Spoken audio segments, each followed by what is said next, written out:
não é a inteligência artificial que vai tirar o trabalho dos desenhistas. É quem está usando ela, que é um humano.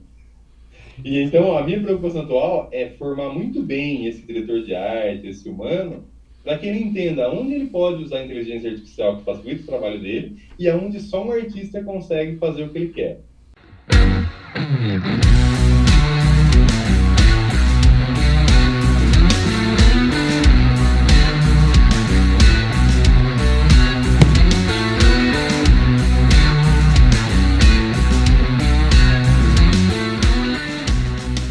Salve, povo! Bem-vindos a mais um podcast do Ibra, o nosso Ibra Talks. E hoje a gente está naquela modalidade onde a gente pega o nosso convidado, prende ele na televisão e conversa com ele na televisão.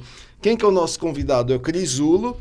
Ele é quadrinista, ilustrador, professor e diretor de arte. Ele vai explicar o que é tudo isso pra gente. Tudo bom, Cris? Tudo bem, bons dias a todo mundo. Muito grato pelo convite já de saída. Bacana. E comigo, o Cláudio Pedro. Tudo bom, Opa, Cláudio? tudo bem, bacana estar aqui. Beleza.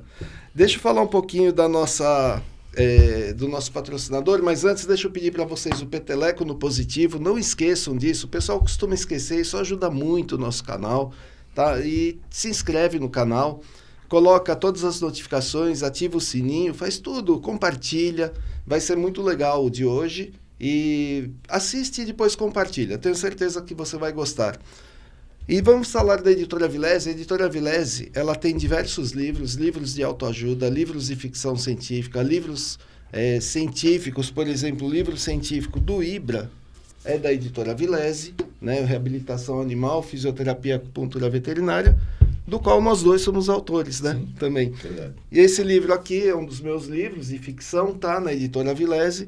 E você encontra a Editora Vilese aonde? Você encontra a Editora Vilese na Amazon, lá você encontra e-books e livros físicos, ou na loja do Ibra que você vai encontrar os livros físicos. A loja do Ibra é ibravet.com.br/loja do Ibra. Beleza? Vamos começar a conversar, Cris. O Duca estava me falando que a gente nunca fica estudando o nosso convidado, porque é um bate-papo, né? E eu quero conhecer aqui, né? Não quero saber antes, nada disso. Mas o Duca me deu um toque, ele falou, não, ele é quadrinista, ele já fez quadrinhos, ele não sabe se é para Marvel, para DC. Conta aí um pouco da Então, tua na história pra real, gente. eu fiz, foi também uma opção na carreira, eu fiz Hum, quase 10 anos quadrinhos para a Editora Abril, hum, a finada revista Recreio, nossa, que é uma essa é revista, antiga. né, que vinha um bonequinho e tal, era uma revista de bastante circulação. Na época que eu estava nela, vendia entre 60 a 80 mil exemplares por semana. Então, Olha, bastante coisa. E foi bastante. uma opção. Eu cheguei a fazer testes para, na época foi para DC. O editor gostou, o editor do Batman, ele gostou bastante e tal. E coincidiu com o final da primeira coleção que eu tinha entregado para a Editora Abril, para Recreio. E eles gostaram tanto porque é normal, com qualquer trabalho, né? O cliente te passa um briefing, pede o que quer, qual a linha de ilustração que eles gostariam de ver e tal. E nessa segunda coleção, eu fiz 16 coleções para Recreio. Na segunda coleção, eles me deram carta branca. Eu falei, olha, a gente adorou o teu trabalho. Na época eu fazia com o Estúdio Mall, era eu e o Chico Zulo. Nós dois desenhamos a primeira coleção. E eles adoraram e falaram, aí fomos para a reunião, assim, foi numa sexta-feira, eu fui apresentar o portfólio com o Ed Berganza, esse editor da DC, na Quanta Academia, em São Paulo. E na segunda-feira eu tive uma reunião na Abril. E aí eles me deram a carta branca para eu fazer o que eu quisesse em termos de linguagem visual para o quadrinho. E naquele momento para mim foi definidor, porque foi assim, eu já não acompanhava mais histórias de super-heróis, né? Não é o gênero que mais me encanta. E para além disso, a possibilidade de eu fazer quadrinhos para os brasileiros. Eu pirei que foi, eu quero fazer quadrinhos aqui e que daqui a 20 anos eu encontro um quadrinista que eu seja fã, que me inspire, que influencie meu trabalho, que venha falar para mim que começou a fazer quadrinhos copiando aquelas páginas da Recreio. É engraçado que isso já aconteceu, né? Já agora, foi em 2006, isso. Não deu ainda 20 anos, mas já chegou a acontecer. Eu encontrei um quadrinista, que eu sou muito fã, adoro o trabalho dele, e ele quando ele me conheceu, ele ficou com o brilhinho dos olhos, é até bonitinho de ver. Eu Uhum. falei, meu, por quê? Ele falou, cara, eu comecei copiando tuas páginas de Missão Mitologia, de não sei o quê, de algumas das coleções. Na verdade, Mega Feras. Então, eu não fiz, não fui para. Era um sonho, o sonho inicial ao fazer, de fazer história em quadrinhos era eu queria fazer Marvel. Então, eu estudei muito super-herói e tal, mas isso no século passado, né? Na década de 90, na primeira metade da década de 90. E eu comecei a produzir quadrinhos aqui no Brasil em fanzines. E quando eu descobri o universo de fanzines, onde você pode fazer qualquer tipo de história, e não só de super-herói, qualquer coisa da história, aquilo me pegou muito forte. E foi quando o gênero de super-heróis começou a ficar desinteressante para mim. Uhum.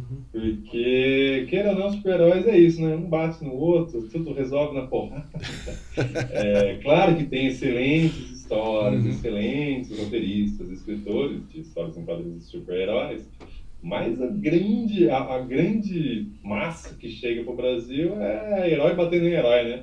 Dois heróis se conhecem, a primeira coisa que eles fazem é um bate na cara do outro. Tipo, meu, não, né? Você Vai sempre começar desenhou, muito Cris, a tranquilo. vida toda? Oi? Você sempre desenhou a vida toda? Sempre, a vida inteira. Era a É. minha brincadeira Você, predileta na você sabe que infância. no... Eu fiz colegial, né? Hoje é primeiro grau, segundo grau. Eu sou da É. época do colegial, né? Você sabe que no colegial tinha um amigo de lado ali, de Uhum. carteira. O cara passava, todo dia ele desenhava alguma coisa. Mas de moleque, Cirino. O cara tinha 14 anos, 13 anos, ele já fazia uns É. desenhos maravilhosos. Você era desse Esse tipo mesmo pensar. bacana, hein? Eu Bacana. brinco que eu desenho todo dia, o dia todo. E desenhar é um dom, né? Até dá para aprender, mas você já nasce com isso, não nasce? Porque eu digo isso porque assim, o meu irmão desenha muito, os meus filhos, o meu filho e minha filha desenham muito bem, e eu não sei fazer o ó com copo. Eu tenho dificuldade. Para mim, desenho uma pessoa, eu faço uma bolinha, os tracinhos é a pessoa. Né? E olhe lá, e olhe lá. Então, Então, mas o cara, desde moleque, então você tá falando, é então dom? o Ele meu, tinha meu filho é 12, desde 14 pequenininho. anos, ele já desenhava. E os puta dos desenhos. Nesse livro Na aqui, caneta ó. Bic ali, Sidney, o cara Então, fazia. nesse livro aqui tem ilustração do meu filho. Ele devia ter o quê? Olha, Esse livro tem quantos anos? 5 anos? E Então ele vai tinha mais. 15 anos. E Tem já ilustração dele. é. Né? Então, e ele já desde pequeno, ele desenhava, ele coloca um desenho do lado, vai copiando assim e sai. Eu falo, nossa, eu não consigo nem então, começar a fazer o olho. eu acredito, vendo pela minha própria família e vários outros que eu conheço, eu acho que tem sim uma carga genética. Por exemplo, em casa somos em 5 filhos, todos desenham. Eu tenho 2 filhos e mais 8 sobrinhos, todos desenham. Tá, Meu pai e minha mãe não desenham. tá. Mas esse Chico Zulo, que eu comentei agora há pouco, que eu fui Aham. trabalhar, que me levou para São Paulo, Estúdio Mall, ele é Zulo, ele é primo da minha mãe, mas as famílias não se conheciam. E ele hoje ele é animador, ele está animando a Turma da Mônica, a clássica. O pai dele desenhava, pintava, o vô dele pintava, o bisavô dele pintava. Então, assim, eu acho que tem uma questão genética. Eu, particularmente, eu não gosto muito da ideia do dom, porque senão é só para alguns. Ou você tem ou você não tem. E também por conta, estou há 26 anos dando aula, eu já dei aula para alunos que não é que começaram a desenhar, voltaram a desenhar aos 43, 44 anos, em coisa de 10 meses, estava um absurdo o trabalho deles. Porque eu acho que porque assim, né, tem duas coisas que eu acho ruim no dom. A primeira é que ou você tem ou você não tem. E a segunda é que eu já tive milhares de alunos, então muitos alunos que acreditam que têm o dom, não se esforçaram, não treinaram, e aí não adianta de nada. Então eu gosto de ver o dom como a aptidão. A pessoa tem uma aptidão, como tem pessoas que têm aptidão para música, para números, para letras, para Ou arte. seja, uma pessoa tem mais facilidade, a outra menos, mas todo mundo pode aprender. O que Por tem é isso todo menos mundo vai ter que escreve. o que tem menos vai ter que se esforçar mais. Vai ter que se esforçar mais, Tá? mas o que não é impeditivo. Eu teria E que me esforçar aí, muito. como professor, eu prefiro muito mais os alunos que não têm essa facilidade do que os que têm. Porque, infelizmente, ao longo dessas décadas, eu vi muito aluno que desenhava muito melhor do que eu na idade deles e que não foram para a profissão, não desenvolveram. E outros alunos que tinham muita dificuldade, mas justamente eu falo que é os 3 P's, né? É persistência, paciência e perseverança. Justamente por perseverar na coisa, hoje estão vivendo disso, né? Você sabe que semana passada nós tivemos aqui no estúdio um médico neurocirurgião. E era interessante a forma como eles fazem a cirurgia. Algumas cirurgias faz acordado. Querendo dizer para a gente que em algumas áreas do cérebro você tem lá um cantinho da música, um cantinho da língua estrangeira, né? Certamente deve ter um cantinho do desenho ali. Com né? certeza, deve ter. Então assim, e você tem áreas do cérebro mais e menos desenvolvida. Acho que é esse o caso. Eu acredito. Possivelmente é isso. Então, acho que a tua família tem essa área aí tem uma área, e eu atribuo, né, por conta também de ter conhecido outro Zulo desenhista, eu acho que é do lado Zulo. Meu nome todo é Christofferson Adolfo Zulo de Moraes. E de onde vem esse Christofferson Adolfo? De onde que veio? Então, o Christofferson, eu brinco já há muitos anos que a mãe achou que o 4º filho ia ser o imperador, sei lá. Né? Mas, na real, eu nasci em 80, né? E na época, tava passando um filme de caminhoneiro, que eu não lembro o nome do filme, mas com o Chris Christofferson. O Christofferson, cantor de... meu Deus, como chama o gênero? Não é country? Não? Em country. Né, cantor de country e também ator. Uhum. E eu disse conta minha mãe que eu estava na barriga dela, não tinha o nome ainda. O outro nome seria Cleverson, mas ela não gostava tanto, e eu prefiro Christofferson. E aí ela passou no cinema junto com meu pai, na época meu pai era caminhoneiro, e foram ver o filme. E não foram ver o filme, só viu o nome. Ela falou, nossa, adorei o nome. Meu pai, putz, Chris Christofferson. Aí eu brinco que minha mãe deixou só Christofferson. Que é um nome de 13 letras, com K, 2 Fs. Nossa, deve ser super fácil, né? Preencher um formulário, quando o cara está preenchendo um formulário, então deve ser super fácil você falar teu nome, né? E geralmente não cabe no espaço para escrever, então tem que abreviar um monte de coisa. E o Adolfo é o meu avô, o pai do meu pai. Eles também, a minha mãe, todos os filhos têm nome composto. E um dos motivos é por conta que o vô não vai conseguir falar o nome dele, então vamos pôr o nome de Adolfo. O que me salvou várias vezes, às vezes quando eu vou para eventos, quadrinhos e tal, e eu reservo hotel, estadia, antes de ir, no telefone eu sou o Adolfo de Moraes. Fica mais fácil. Entende fácil. Aí é fácil. É verdade. E aí na hora que eu chego, eu falo, o Adolfo de Moraes na verdade é o Crisulo. Mas é com I ou com E? Moraes ou Moraes, né? Ainda tem. Então, as famílias se brigam, cara. Eu falo, não, é tudo mesma família. Alguém escreveu errado. Não, eu sou Moraes. E aí eu sou de Moraes. Tá certo. E o povo que não tem o D também briga. Ele fala, não tem nada a ver. Moraes é uma coisa, de Moraes é outra. Que barato. Aí você fez o colegial, 2º grau, você foi para uma academia, você foi para uma escola de inglês? Eu comecei a trabalhar com ilustração bem cedo, né? Comecei com 14 anos, então antes da faculdade. E ali eu já soube que é o que eu faria pro resto da vida. Eu já queria fazer quadrinhos, na época eu queria fazer quadrinhos para fora, para Marvel no caso.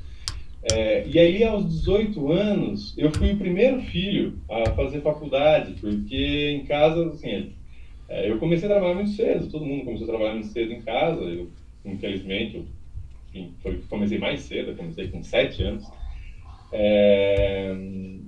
E faculdade, meus pais têm até a 4ª série, a antiga 4ª série, né? Então eles não tinham menor cobrança zero dos filhos fazendo faculdade. A cobrança deles era os filhos serem felizes, arrumar algum trabalho na cidade, não sair da cidade e, enfim, segue a vida como eles quiseram. E eu também, então, como eu já vendia desenho, quando eu estava com 17 anos, eu estava no 3º colégio, eu também era da época do colégio, né? Peguei a fase do colégio. Quando eu estava com 17 anos, eu falei, não vou fazer faculdade mesmo, vou continuar trabalhando com desenho, já é o que eu faço, já vendia desenho, já tinha clientes e tal. E aí eu lembro que eu fiz o trainee, no 2º ano do colégio, eu fiz o trainee para ver, e eu achei muito fácil. Achei muito possível. Eu falei, nossa. E eu sempre quis ir embora. Eu sou de São Manuel, que é interior de São Paulo. Uma Do cidade lado de pequenininha. Botucatu, né? Isso, do ladinho Do de Botucatu. Botucatu. Meia hora de Botucatu. Aham. E eu queria ir embora. Queria sair da cidade, né? Adolescente, eu acho que tem que querer isso mesmo, querer expandir e tudo mais. E aí eu vi que o vestibular, a faculdade, era a minha oportunidade de ir embora. E eu falei, nossa, já era, vou fazer faculdade, vou embora, vou para São Paulo, que era a minha meta. E aí, no terceiro ano, eu estudei, foi o ano que eu menos desenhei na vida, porque eu estudei como se eu fosse prestar medicina, mas prestei artes plásticas, que é o que eu fiz, né, de faculdade. Uhum. E então aí sim, aí eu fui para a faculdade, fiz o Nesp em Bauru, né, Educação Artística, Habilitação em Artes Plásticas, chamava o curso. É a porta de entrada para quem vai seguir a área de desenho, normalmente. É uma das portas de entrada, né? Tá. Você pode ir para Educação Artística, para Artes Visuais, para Design, para Arquitetura. Ah, é verdade. E eu recomendo para todos os meus alunos, muitos que também falam, ah, não, professor, não vou fazer faculdade, porque eu não preciso. E assim, de fato, para o meu trabalho enquanto ilustrador, nunca ninguém me pediu meu diploma de terceiro grau. Nunca. Mas, é o que eu falo para os alunos, o ambiente da faculdade, a turma onde você se insere, os professores, a coisa da pesquisa, porque a faculdade é isso, né? É um momento que o aluno deve deixar de ser, continua esponja para a vida inteira, mas deve deixar de ser aquele aluno que fica sentado esperando chegar ao conhecimento e ele vai atrás do conhecimento. Então, assim, tem muita leitura, muito autor, muita coisa que eu conheci na faculdade que sozinho ou eu não ia conhecer, ou eu ia levar muitos anos para entrar em contato. Então, eu acho que é imprescindível para a formação intelectual, cultural Faz do sentido, artista. né? Faz sentido, total, né? Deixa eu te perguntar uma coisa. Você é quadrinista, né? Eu tenho curiosidade de saber como que acontece isso, porque alguém faz o texto, não é você que faz o texto, né? Eu faço também. Ah, faz também? Mas se alguém Também fizer o escrevo. texto para você, chega o texto ou chega algum esboço do personagem que eles querem e você vai desenhar? O que que é feito? Tem algumas formas de se fazer. Aham. No caso, como sou quadrinista há muito tempo e também eu escrevo e desenho e tal, então qualquer conto que eu leia, eu consigo quebrar ele em páginas e transformar numa história em quadrinhos. Então o roteirista ele pode me mandar um conto, ele pode me mandar separado por páginas, tipo, são 40 páginas, na página 1 acontece isso, escrito mesmo, só escrito. Ou ele pode me mandar um que a gente chama de layout, é um rapzinho pequeno, um esboço pequeno, da decupagem da página, né? Mas quantos quadros que vão ter, onde está o personagem, onde está a câmera e tal. Então, assim, tem de várias maneiras, né? Geralmente, tem um trabalho que eu faço, que é o Província Negra, junto com o Khaled Cambur, que foi, inclusive, o cara que escreveu as mais de 2.500 páginas que a gente fez para a Editora Abril, da Recreio. E o Khaled, ele começou a fazer roteiro na Editora Abril, para Disney Abril, né? Disney brasileira. Ele escreveu o Urtigão, Zé Carioca, Pato Donald e tal. E lá na Abril, quando ele começou, ele só escrevia. Aí o editor falou, viu, menino, se você desenhar, a gente paga mais. Se desenhar o roteiro, a gente paga mais do que só escrever. Aí ele falou, claro, vou aprender a desenhar. Então, desde então, ele desenha os roteiros dele. Em Província Negra, que é mais realista, né? Tudo que a gente fez para a Editora Abril é infantil, é mais infantil do que infanto-juvenil. Então é um traço mais estilizado, mais cartoon, que é o traço do Khaled, é mais estilizado. Em Província Negra, a gente traz a história do advogado abolicionista Luiz Gama. É uma ficção histórica, tem 2 álbuns já, né? Um é ficção histórica e outro é biografia. Então é um traço realista, bem mais realista, ambientando na cidade de São Paulo, em 1860 e tal. E aí ele me pediu, ele falou, Cris, eu vou, Zulo, né? Então, Zulo, eu vou escrever para você o roteiro, que aí sai mais rápido para mim também, tal, não sei o quê, e como é realistão, você muda tudo minhas câmeras e a diagramação da página e tal. Aí eu falei, Khaled, não faz isso não, cara, eu adoro ver teu desenho. Ele falou, mas você não vai usar. você vai mudar as câmeras. Eu vou mudar, mas só se precisar, porque se já estiver legal, não tem para que mudar. Então ele desenha os roteiros dele. Mas eu já trabalhei também com outros roteiristas, né? Eu trabalhei com alguns roteiristas. O Elton Serbeck, por exemplo, ele já desenhou na vida dele, mas ele se firmou como roteirista. Então ele escreve o roteiro. Página 1, quadro 1, com a câmera do alto, personagem assim, assim, assado, o cenário é tal. Aí ele descreve em texto. E já teve outros roteiristas com que eu trabalhei que fez nesse esquema de conto. Então o cara escrevia contos, muito bem, o Zoeiro. E aí ele me mandou alguns pontos para eu escolher, e aí então eu faço a adaptação para quadrinhos. Entendi. Eu vi você falando assim, que pode te mandar assim, página tal, a câmera tá em cima, o personagem tá assim e tal. Eu acredito que facilita o teu trabalho, né? Mas Sim. se chega o texto puro, como é que você vai saber a emoção que tá o personagem?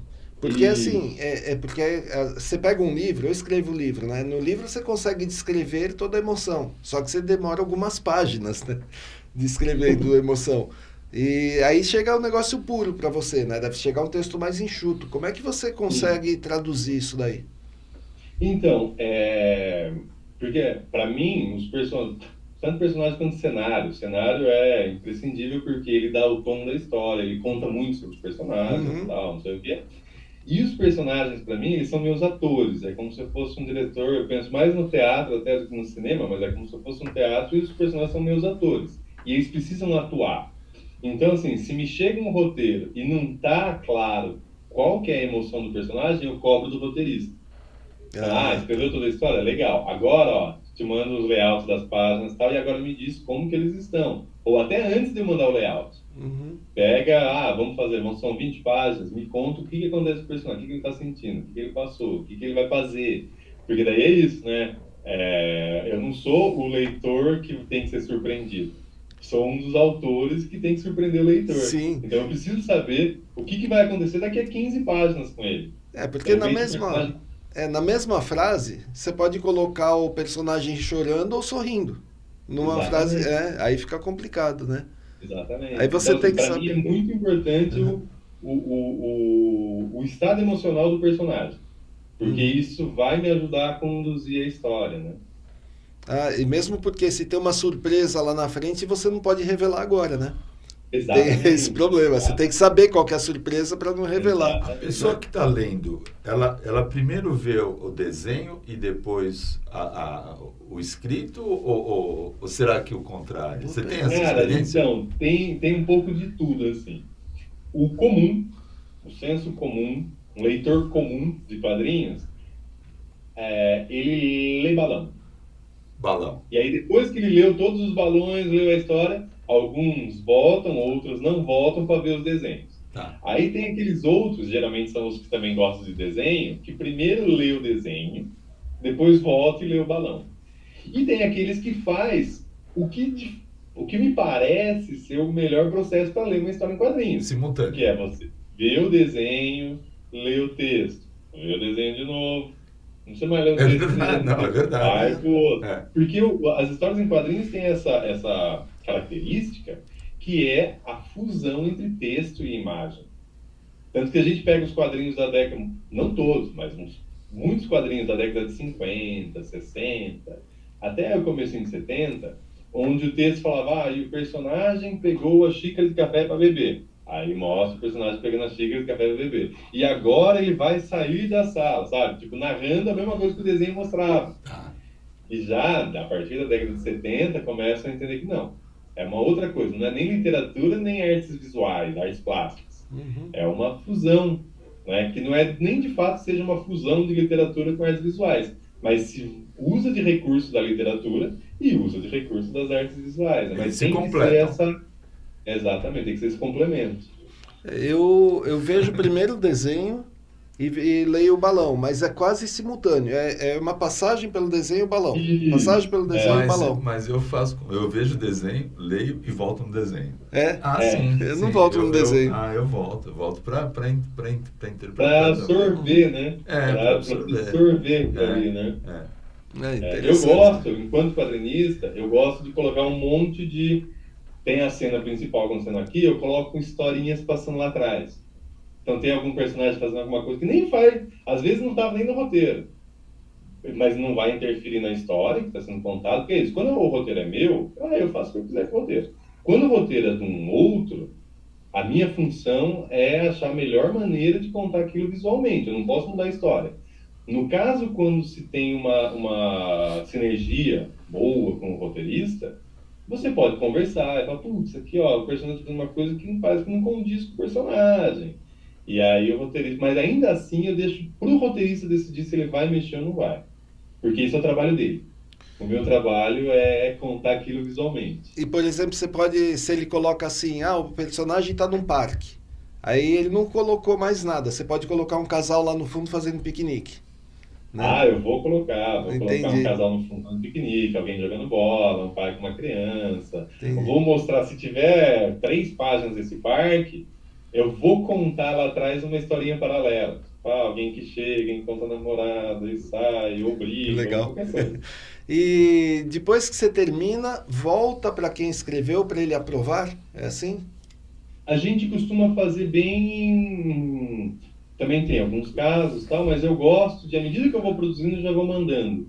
Antes de eu finalizar, primeiro eu faço um esboço, antes de eu finalizar a página, eu mando pro roteirista para ele ver se tá legal, se tá ok, e às vezes até se ele tem uma outra ideia. Porque às vezes ele pensou numa coisa que ele achou muito legal, quando ele vê desenhar, ele fala, putz, não tá tão legal. Tive uma outra ideia aqui. E aí sim, aí é a parte dele vir falar se eu quero ou não mexer. Olha, Cris, tive uma outra ideia, o que você acha? Geralmente, que é o meu princípio, se a ideia nova é muito boa, não tem por que não fazer. Não tem por quê.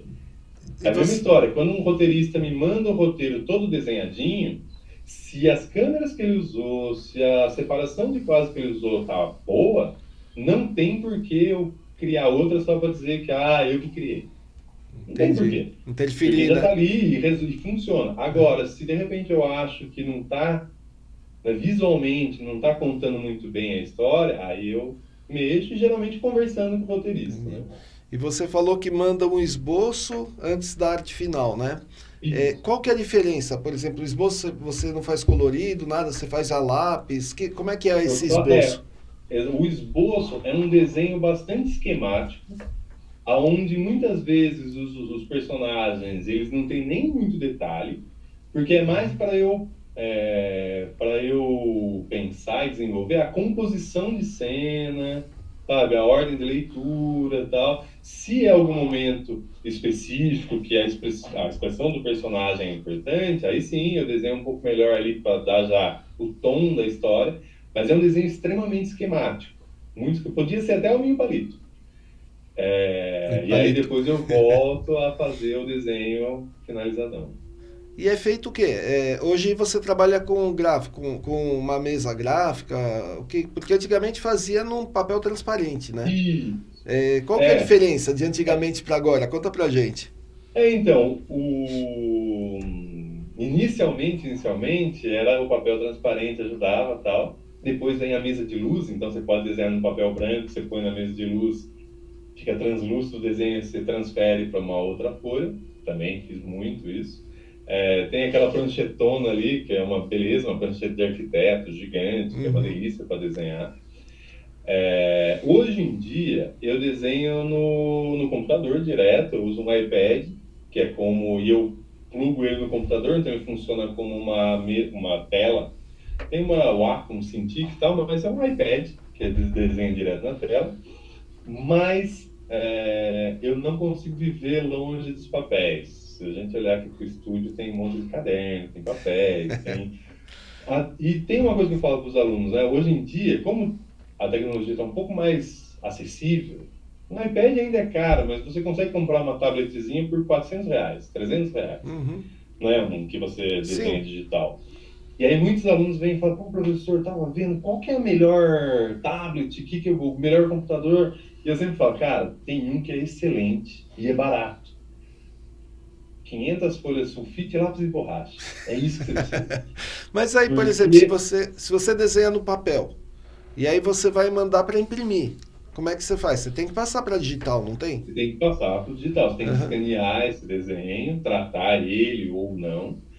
E, inevitavelmente, já há quase 50 anos, aí, há 40 anos pelo menos, passa pelo computador. Uhum. Passa pelo computador para ser tratado, para dar saída na gráfica, para imprimir. Então, de algum modo, ele vai passar pelo computador. Você pode fotografar com uma câmera ou um celular, hoje os celulares também têm uma capacidade absurda de captura, ou com um scanner, né? Uhum. Eu comecei a trabalhar no digital já no século passado, mas desenhar direto no digital a partir de 2005, que eu já usava Photoshop, computador para colorir.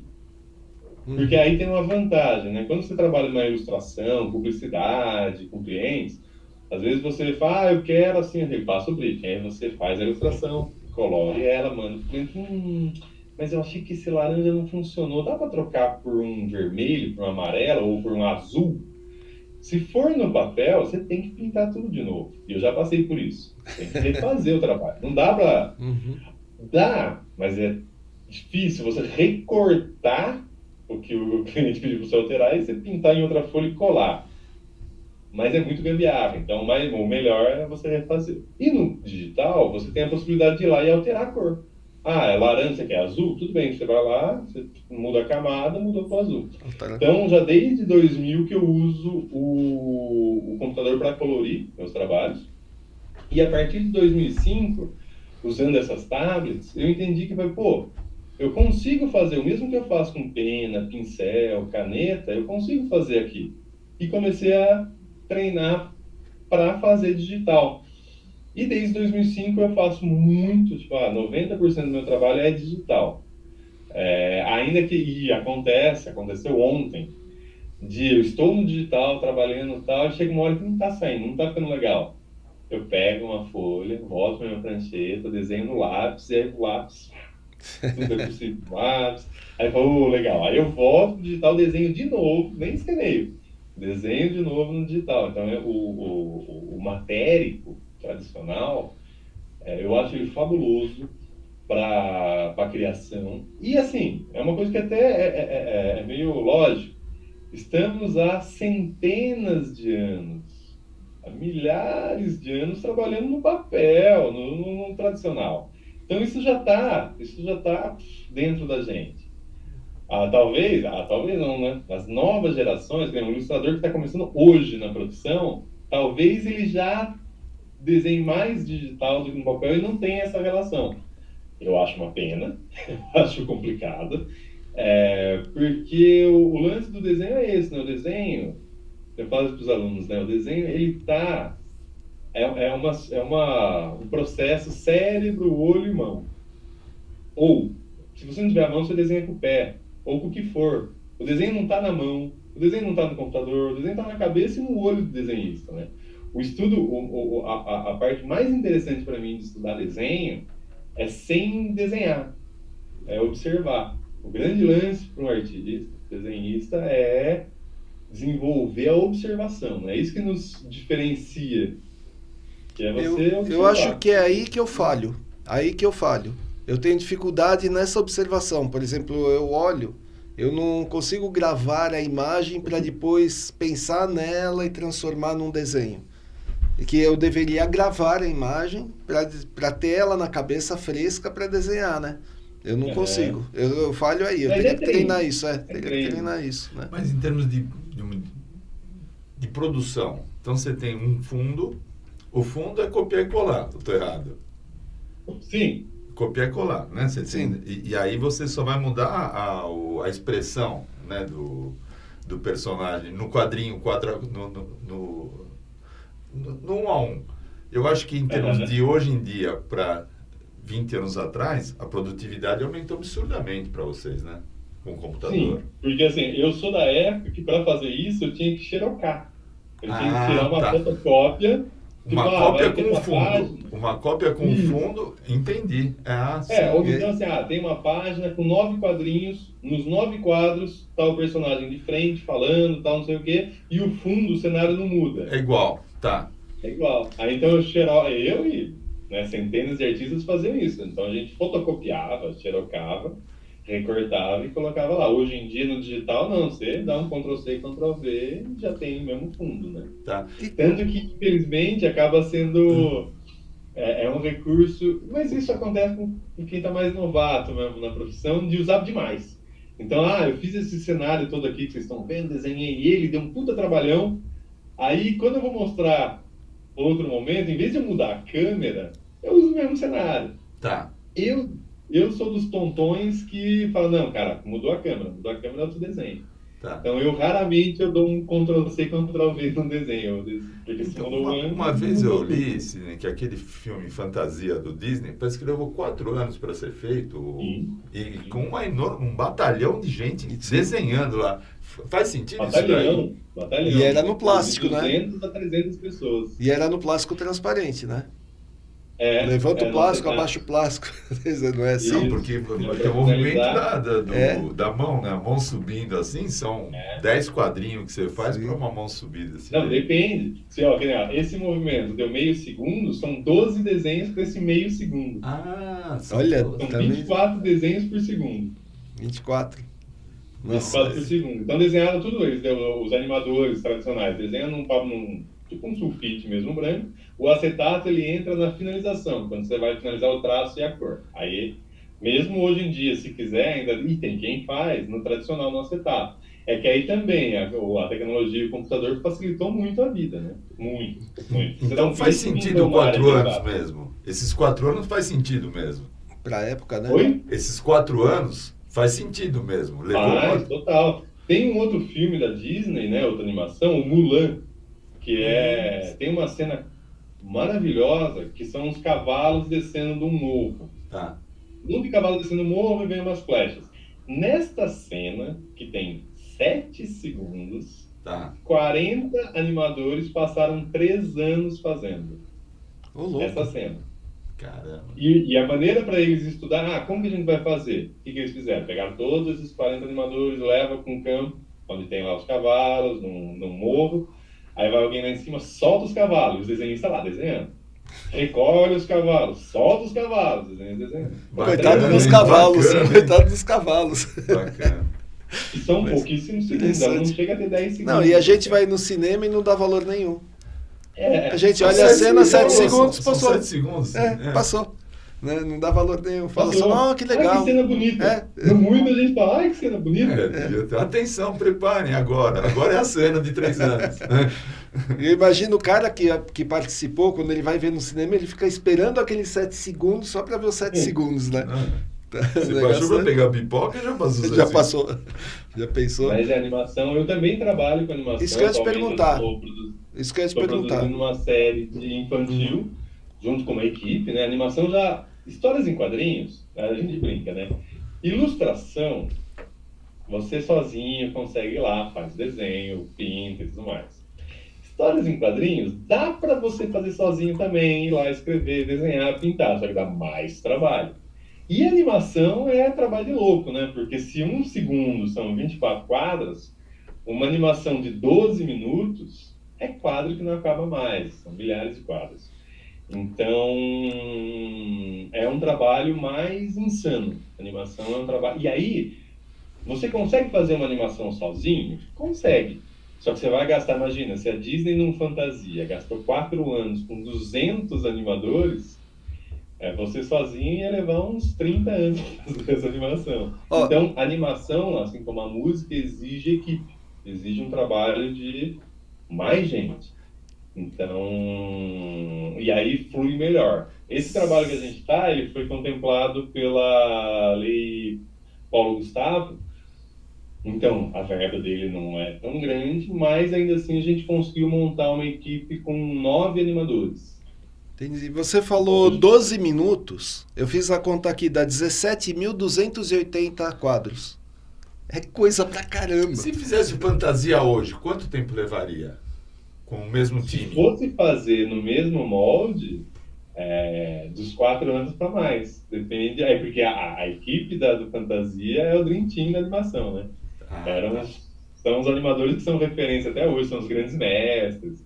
Era muita gente muito boa, mas seria, se fosse fazer no método tradicional, esse é o tempo mínimo. 4 anos é Não, o mas tempo mínimo. eu digo com a inteligência artificial, com o computador hoje, seria os mesmos 4 anos? Computador. Não, acho que daí assim, né? É verdade, tem essa parte. A parte de finalização acho que seria mais rápida. Né? Mas aí também cairia para uns 3 anos. Tá, não Ainda seria tem. muita diferença, Não, então. não. Entendi. É o- Agora, tem o caso do que tem os desenhos que são 3D, tipo Toy Story, todos os carros, esses desenhos que são 3D. Eles também, para fazer o primeiro, que nem Divertidamente, que teve agora em cartaz no cinema. O Divertidamente foi uns 2 anos e meio de produção. Tá. Pensando que esse é o segundo, o primeiro foi uns 4 anos de produção. Aí a vantagem do 3D é que algumas coisas você tem quase como biblioteca. Então, você já fez o personagem, já tem algumas animações, você pode reaproveitar. Tá. Mas ainda assim é muito trabalhoso, né? E a média é o animador trabalhar 10, 12, 14 horas dia. Aqueles mais velhos, que já entenderam que a vida é um pouco mais do que só trabalhar, se esforçam para trabalhar 10 horas por dia. Tá. Nossa, eu Mas imagino os o mais olho, novos né? trabalham 18. E o olho, como é que fica nessa, né? Porque O o olho é tempo coluna, todo... né? Olho e coluna, né? Então, exatamente. Eu, por exemplo, meus 2 nervos ciáticos são arruinados. Então, por causa de... Tanto que hoje em dia eu desenho com a prancheta, ela está Tá praticamente em alto. pé. É. Porque assim eu consigo ficar mais ereto. Porque a minha posição natural para desenhar, deixa eu ver se pega aqui, é abraçando o papel. Então, mas a Aí próxima abraçando o fase é a papel, coluna cervical, né, Cris? É. Pois é. Você vai ver. E Então, a gente falou de sim. inteligência artificial. Você enxerga como uma ameaça para o desenhista, para quem é quadrinista, desenhista? Como é que você Cara, enxerga a inteligência artificial? eu sofro do mal do copo meio cheio, né? Eu sou otimista demais. Então, assim, ou eu sou muito bem louco, então a inteligência artificial ainda não me dá medo. Eu não tenho medo de perder de trabalho para ela, até porque não é a inteligência artificial que vai tirar o trabalho dos desenhistas. É quem está usando ela que é um humano. E então a minha preocupação atual é formar muito bem esse diretor de arte, esse humano, para que ele entenda onde ele pode usar a inteligência artificial que facilita o trabalho dele e aonde só um artista consegue fazer o que ele quer. Então esse é um ponto. O outro ponto é que, assim, a inteligência artificial, o pessoal fala, porque agora a inteligência artificial chegou. Meu, ela não chegou agora.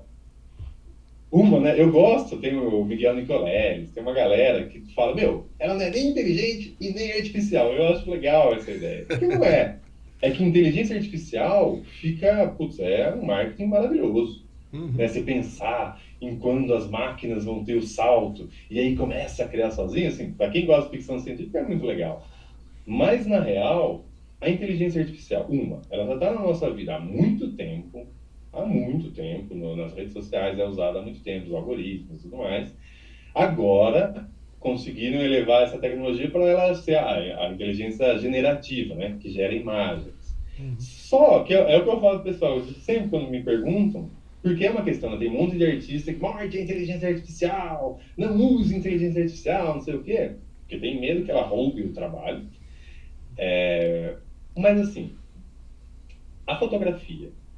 Quando a fotografia se torna algo acessível ali no final do século XIX, né, para o começo do século XX, um monte de artista que antes... isso reformulou as artes visuais.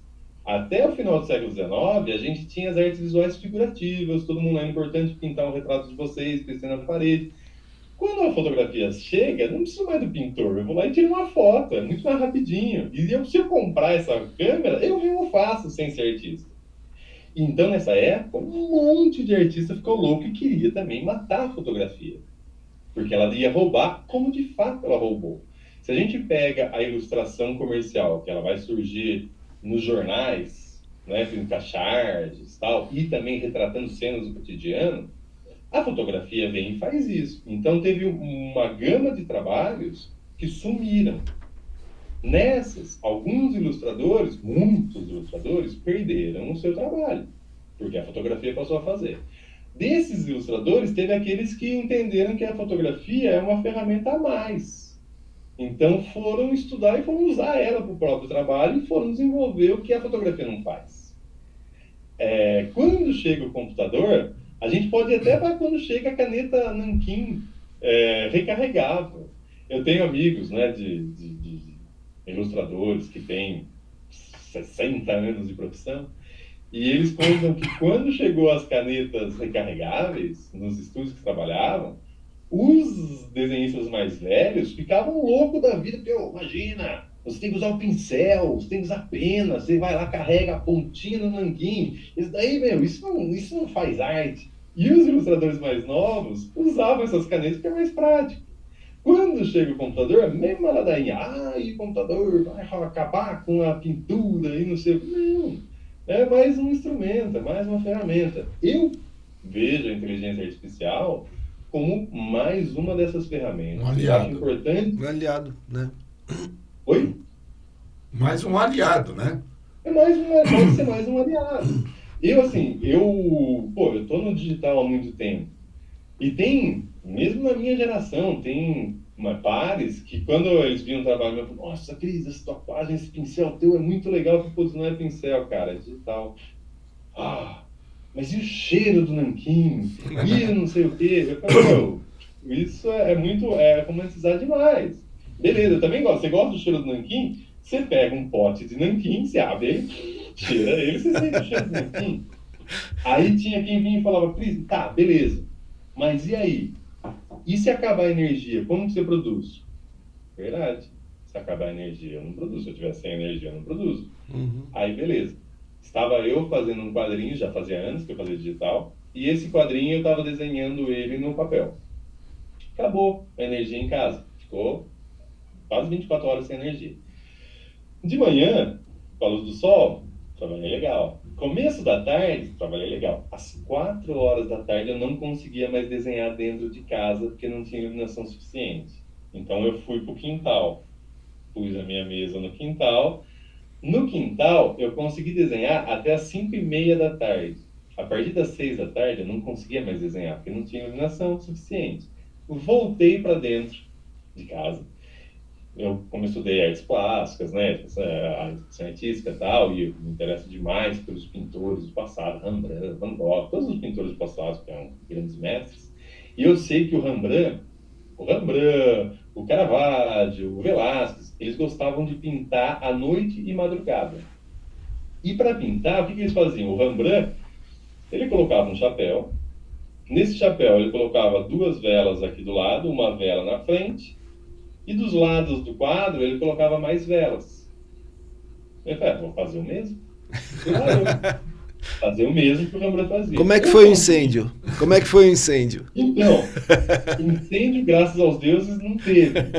Mas eu só consegui fazer isso por 45 minutos.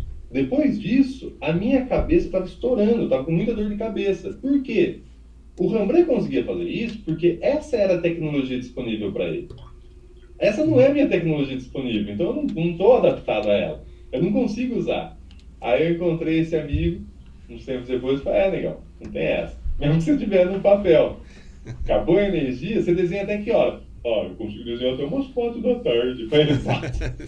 Morando em apartamento, você não sai pro quintal desenhar. Pois é. Aí abre uma cerveja e toma cerveja. Resolveu. Espera voltar a Vai dar uma volta na rua, né? Descansa, Exato. aproveita, então, distrair um pouco. Voltar para a inteligência artificial, sim, ela já roubou, né? Porque aí a gente usa robô para ser polêmica, mas ela já roubou trabalho que nem tem um trabalho que eu fiz bastante para agências de publicidade, que é o layout. Então, ia ter uma campanha, às vezes não ia nem usar desenho na campanha, era uma foto. Para explicar para o fotógrafo e para o cliente, eles chamavam um ilustrador, o ilustrador ia lá, desenhava um layout bem esquemático para apresentar na reunião. Era um trabalho que pagava entre 200 a 500 reais. Não precisa mais, porque com prompt de inteligência artificial você consegue. Então, esse trabalho morreu. E tem outros trabalhos que vão sumir. E ok, porque é assim, não dá para você voltar para trás. Não adianta falar, ai, parem de fazer, parem de... Não vai parar. Não para. Não, Eles que dêem- é que nem o Uber. Ah, O taxista contra o Uber. É a mesma Exato. coisa, quebraram os carros do Uber no começo, depois não tem jeito. Não tem. Se adaptaram. não tem. Mas Não assim, tem. tem coisas que realmente vai acabar. Eu até tenho um exemplo meu.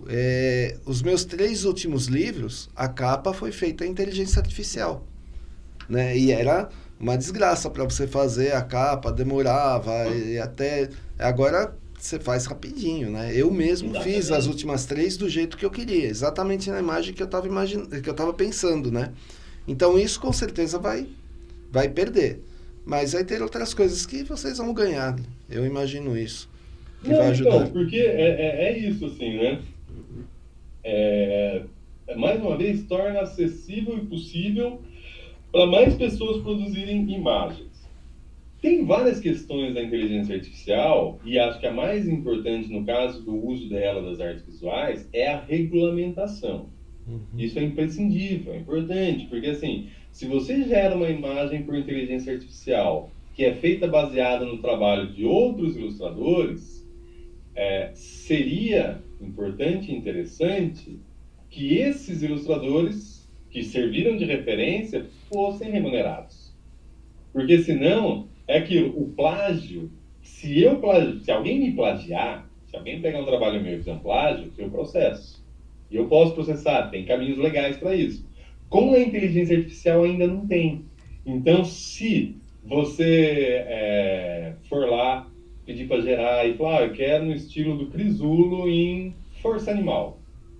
Está na internet, ela consegue pesquisar.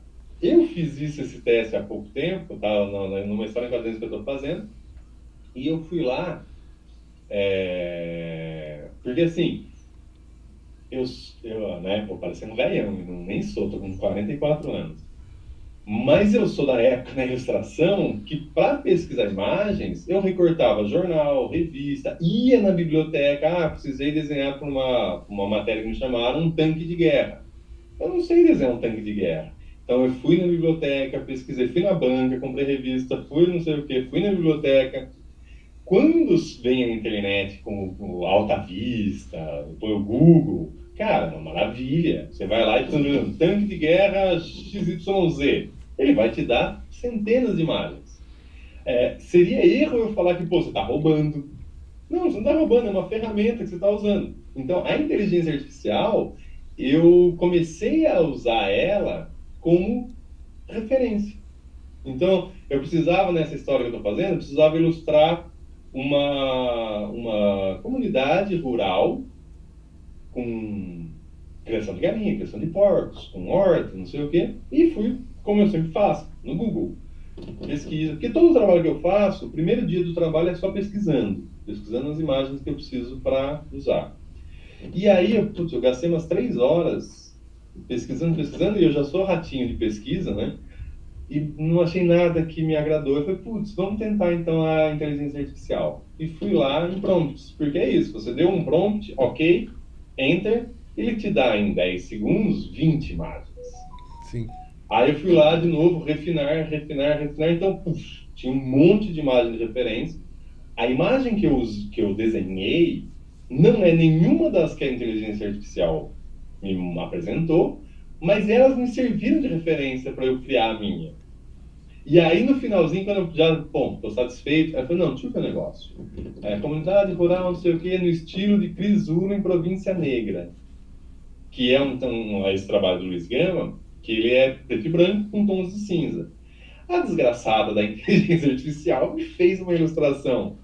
Não era uma ilustração que eu diria que era minha, não parecia com um desenho meu, mas era preto e branco, com tons de cinza, um realismo de história em quadrinhos. Então, mas nesse caso, como é que você vai processar a pessoa? Porque como que você vai provar que aquela imagem foi baseada em você?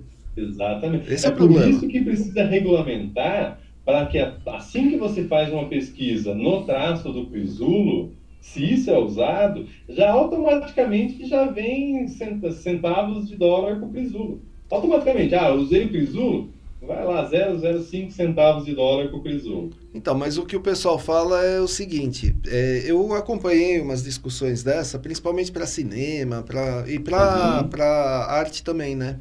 E o pessoal fala assim, a inteligência artificial, ela se baseia na internet, tudo que está ali, ela pega aquele banco de dados. E aí ela usa, sem dizer que ela usou. E não tem como você saber se ela usa. Por exemplo, eu peço, fala assim, desenha um cachorro para mim. Ela pode usar os teus traços, mas ela não vai me falar. Eu não coloquei desenho um cachorro como o Crisulo desenharia. Né? Aí não vai dinheiro para você, porque ela usou. Exatamente. E aí? Não tem como, né? Fica complicado. Essa para mim é a grande discussão que tem que ser feita e que tem que ser, de fato, regulamentado para o uso da inteligência artificial. Não se ela vai roubar ou qual trabalho meu que ela vai roubar. Mas ela vai roubar. Mas sim. Alguma coisa vai, né? Alguma coisa ela vai pegar.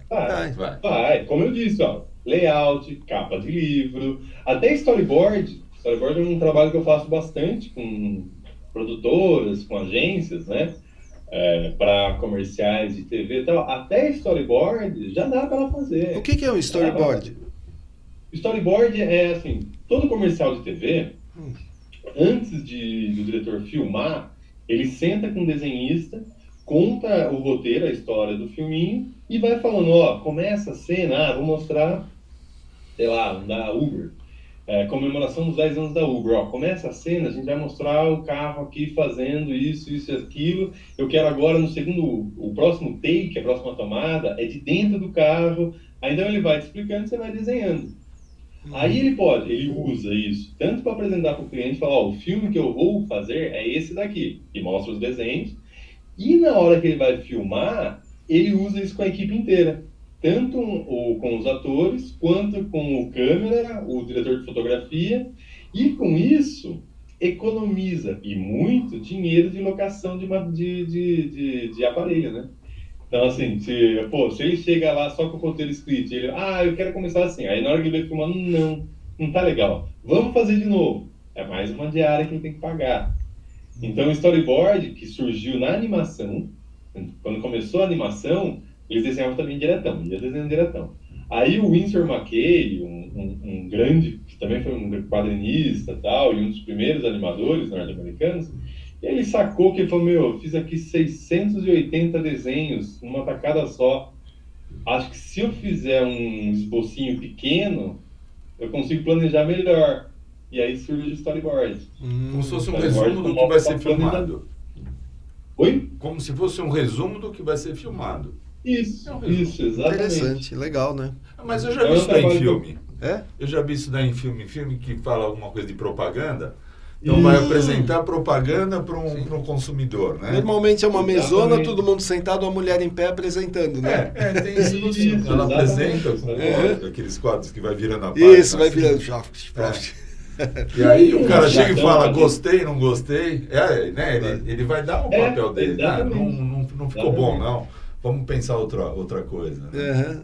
Geralmente, quadrinistas, que é o meu caso, muitos, né? Quadrinistas, a gente tem essa noção de câmera, de decupagem de imagem, qual que é a melhor sequência de imagem para contar essa história. Então, assim, quando eu vou trabalhar com diretores, e aí sempre você manda um portfólio, eles dão uma olhada nos seus trabalhos, fala, putz, você faz quadrinhos, né? Que bom. Tipo, você tem noção de câmera, você sabe, se eu te falar, você sabe colocar a câmera, né? Tem um diretor, eu trabalho há 20 anos com storyboard já, e tem um diretor que ele fala, Cris, eu gosto de fazer contigo porque eu chego lá, eu mostro pro câmera e tal, a gente põe a câmera onde você falou para pôr e funciona. Eu falei, porque assim, eu peço pros diretores, pros produtores, falo, me arruma qual que é a locação, aonde que vai ser? Vai ser no apartamento. Ótimo, você tem uma planta baixa do apartamento? Ué, planta baixa? Não posso conseguir, por quê? Ou então o diretor ele desenha a planta baixa para mim. Porque a partir da planta baixa, eu sei até onde dá para pôr a câmera, porque tem parede. Às vezes eu faço no desenho, tipo, nesse quadro, nesse ambiente que eu estou. Se eu colocar a câmera ali atrás da parede, não filma nada. Então, para fazer storyboard, para mim, é importante saber que tem uma parede no meio do caminho, e aí o desenho que eu faço, todo mundo pode usar. E aí, só para fechar o papo da IA, talvez, menos vocês queiram falar mais alguma coisa, que é algo que reforça com a chegada dela na geração de imagens, que é o desenho no papel, que é o desenho matérico. Isso ela ainda não faz. A gente tem 2 experiências, né? Tem 2 robôs que estão pintando. Teve até uma exposição no ano passado, um robô japonês que pinta, usa inteligência artificial, ele é um robô mesmo, e ele pinta em ou. Tem gente que fala, ele imprime. Não, ele não imprime, ele pinta, pincelada por pincelada e tal, mas isso ainda é muito incipiente. Mas o trabalho matérico, o trabalho tradicional, tal, ele tem uma valorização gigante, porque aí ela ainda não faz. Eu não sei, assim, eu vou falar com a minha cabeça, né? Mas eu não sei como que vão ser as outras gerações, as próximas, o que vem depois da geração Z, ou a própria geração Z. Mas assim, eu não colocaria na parede da minha casa um quadro pintado por um robô. Eu ia olhar e falar, foi um robô. A menos que eu colocasse com essa intenção de falar para todo mundo, olha que legal, foi um robô. Mas o robô faz. o que o robô faz. Mas do lado ia ter o quadro pintado por uma pessoa. Porque eu acho que a pessoa, você tá, como é que eu posso falar? Você vê aquele quadro da pessoa, que a pessoa fez, e você fica imaginando como é que ele fez. Exatamente. É diferente de um robô que está programado, né? Exatamente. Então, eu toda vez que eu vejo um quadro, como eu já não sei desenhar, eu fico admirando, nossa, como é que ele fez? Por isso que eu não gosto de quadro que é um quadrado, um triângulo pintado, que isso eu sei fazer. Uhum. Eu até falo para minha filha, a minha filha ficou brava, a gente foi numa exposição, ela, você só gosta de paisagem. Eu falei, que paisagem eu não consigo fazer. Triângulozinho, quadrado pintado de vermelho, eu sei. Então, para mim, isso não é arte. Ela, não, é arte também, que não sei o quê. Né? Mas para mim é assim, você olhar e você ver como se fosse, por exemplo, uma cachoeira. Eu jamais vou conseguir desenhar, só se eu treinar muito, algum dia pode ser. Mas eu não vou conseguir desenhar uma cachoeira. E aí você olha, parece uma foto. Sim. Você fala, caraca, o que é isso, né? Mudando um pouco de áreas, o que fez uma pessoa, a notoriedade, por exemplo, de um Walt Disney, de um Maurício de Souza, é ter criado o personagem, ter feito um bom desenho, ter feito uma boa história, uma boa narrativa. O que essas pessoas têm de diferente das outras, né? Que são diferentes, né? São totalmente, né? Sim. O que trouxe o sucesso deles? Ele ter criado ou ter... Porque ele é desenhista também, né? Eles eram desenhistas também, todos eles. Mesmo o Walt Disney, que desenhava pouco, mas desenhava. Aí, até a gente faz esse paralelo, o Walt Disney e o Maurício de Souza, eu acho que o que fez eles se manterem e terem sucesso é porque os dois são visionários. Mais forte do que a criação dos personagens, do que ter uma visão de mais para frente e de conseguir se aproveitar das oportunidades, sejam poucas ou muitas, que tem à disposição. Porque assim, você tem, e a gente tem, milhares, vamos pôr em centenas, de grandes ilustradores com personagens muito legais que não chegam, não vai para frente. Muita gente não conhece, não rolou, não deu certo. E, de novo, e aí eu vou falar mais do Maurício de Souza, né, porque é nosso aqui, mas o Maurício de Souza, ele criou grandes personagens, a Mônica, o Cebolinha, o Cascão, a Magali, o Horácio, que é a criação dele que ele mais gosta, tá? Então, já são grandes personagens, mas o que fez o Maurício de Souza chegar onde chegou foi a visão de que eu tenho que tornar isso popular, difundido. Então, lá na década de 70, ele já estava fazendo a Mônica, e, né, a Mônica já existia e tal. Ele entendeu que, para eu conseguir produzir mais, eu preciso ter uma equipe que produza comigo. Para eu ter uma equipe, eu preciso ter renda. Para eu ter renda, eu tenho que vender mais os meus quadrinhos. Então, ele mesmo pegava os quadrinhos dele, na época ele morava em Mogi das Cruzes, e saía, ele pegou um mapa, marcou ali num raio de 100 quilômetros. E ia de jornal em jornal apresentando, olha, tem esse personagem, não quer publicar? Olha, tem esse personagem, não quer? Olha, tem esse personagem. Porque ele começou na tira de jornal. na tira de jornal. É verdade. Ele começa como jornalista. Eu lembro disso. Eu não lembro, não. Policial, né? Ele escrevia para matérias policiais. E aí ele propõe, que ele já desenhava e gostava, ele propõe para o editor na época, para o diretor de arte, queria ver os trabalhos dele, queria publicar, e ele começa publicando o Bidu. A tira do Franjinho, do Bidu, que foi a primeira. Antes disso, ele tem outros personagens até. E aí, assim, já no jornal, que falou, opa, isso é legal. Só que se ele ficasse só, eu acho, se eu não me engano, foi na Folha que ele começou, né? Se eu não me engano, foi na Folha que ele começou. Mas só o que a Folha pagava, a gente tinha que continuar fazendo um monte de trabalhos. Aí quando ele sai com a pastinha embaixo do braço, mapeia, então isso é visão. Ele teve a visão de que, assim, o artista, e é uma coisa que ele fala até hoje, eu compactuo, outros grandes aí que eu admiro também compactuam, que é o artista que está no mercado, ilustrador, porque assim, né, tanto que tem até essa questão, não, mas ilustração não é arte, você está fazendo encomendado, isso não é arte. É uma outra discussão, eu acho que é também, mas é uma arte com fim definido, né, uma arte que foi encomendada para um produto, né? Você tem que ter um pé no estúdio e um pé, uma mão na prancheta, uma mão na mesa do escritório. Você tem que ver os dois lados. Não adianta, por mais que é imprescindível que você como artista seja artista e tenta quebrar seus paradigmas, tenta sempre melhorar, sempre apresentar algo novo, diferente, e num processo de desenvolvimento artístico, isso é imprescindível. Mas, para que você siga produzindo, você precisa vender seu trabalho. Então, você precisa ter essa cabeça de gestor, você tem que saber sem dúvida, gerir o seu negócio. Sim, até para poder crescer, inclusive. Sim. Para poder crescer. E não só para poder crescer, mas para se manter produzindo. Porque também é isso, assim, né? Eu conheço bastante ilustradores, no caso, que são já frustrados, porque são excelentes, têm excelentes profissionais, têm um trabalho maravilhoso, mas não conseguem se vender, não conseguem chegar até os lugares, até as pessoas que possam comprar o seu trabalho. E isso vai gerando frustração, e eu vi, esse ano faz 30 anos que eu estou na carreira. Nesses 30 anos, eu já vi grandes ilustradores pararem de ilustrar.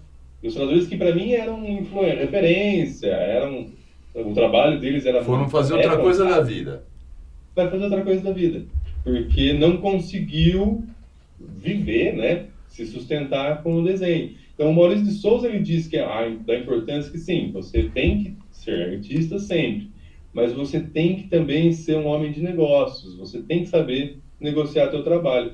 O que fez o Maurício, aí falando do Maurício de Souza, conseguir dar os saltos, foi principalmente o fato de que ali para a década de 70, ele entendeu que se ele conseguisse vender um personagem que fosse para algum produto do mercado, do supermercado, o Jotalhão, no extrato de tomate, ele teria uma grana que daria para ele montar um... Nossa, é mesmo, Nossa, Jotalhão. Que sacada, hein?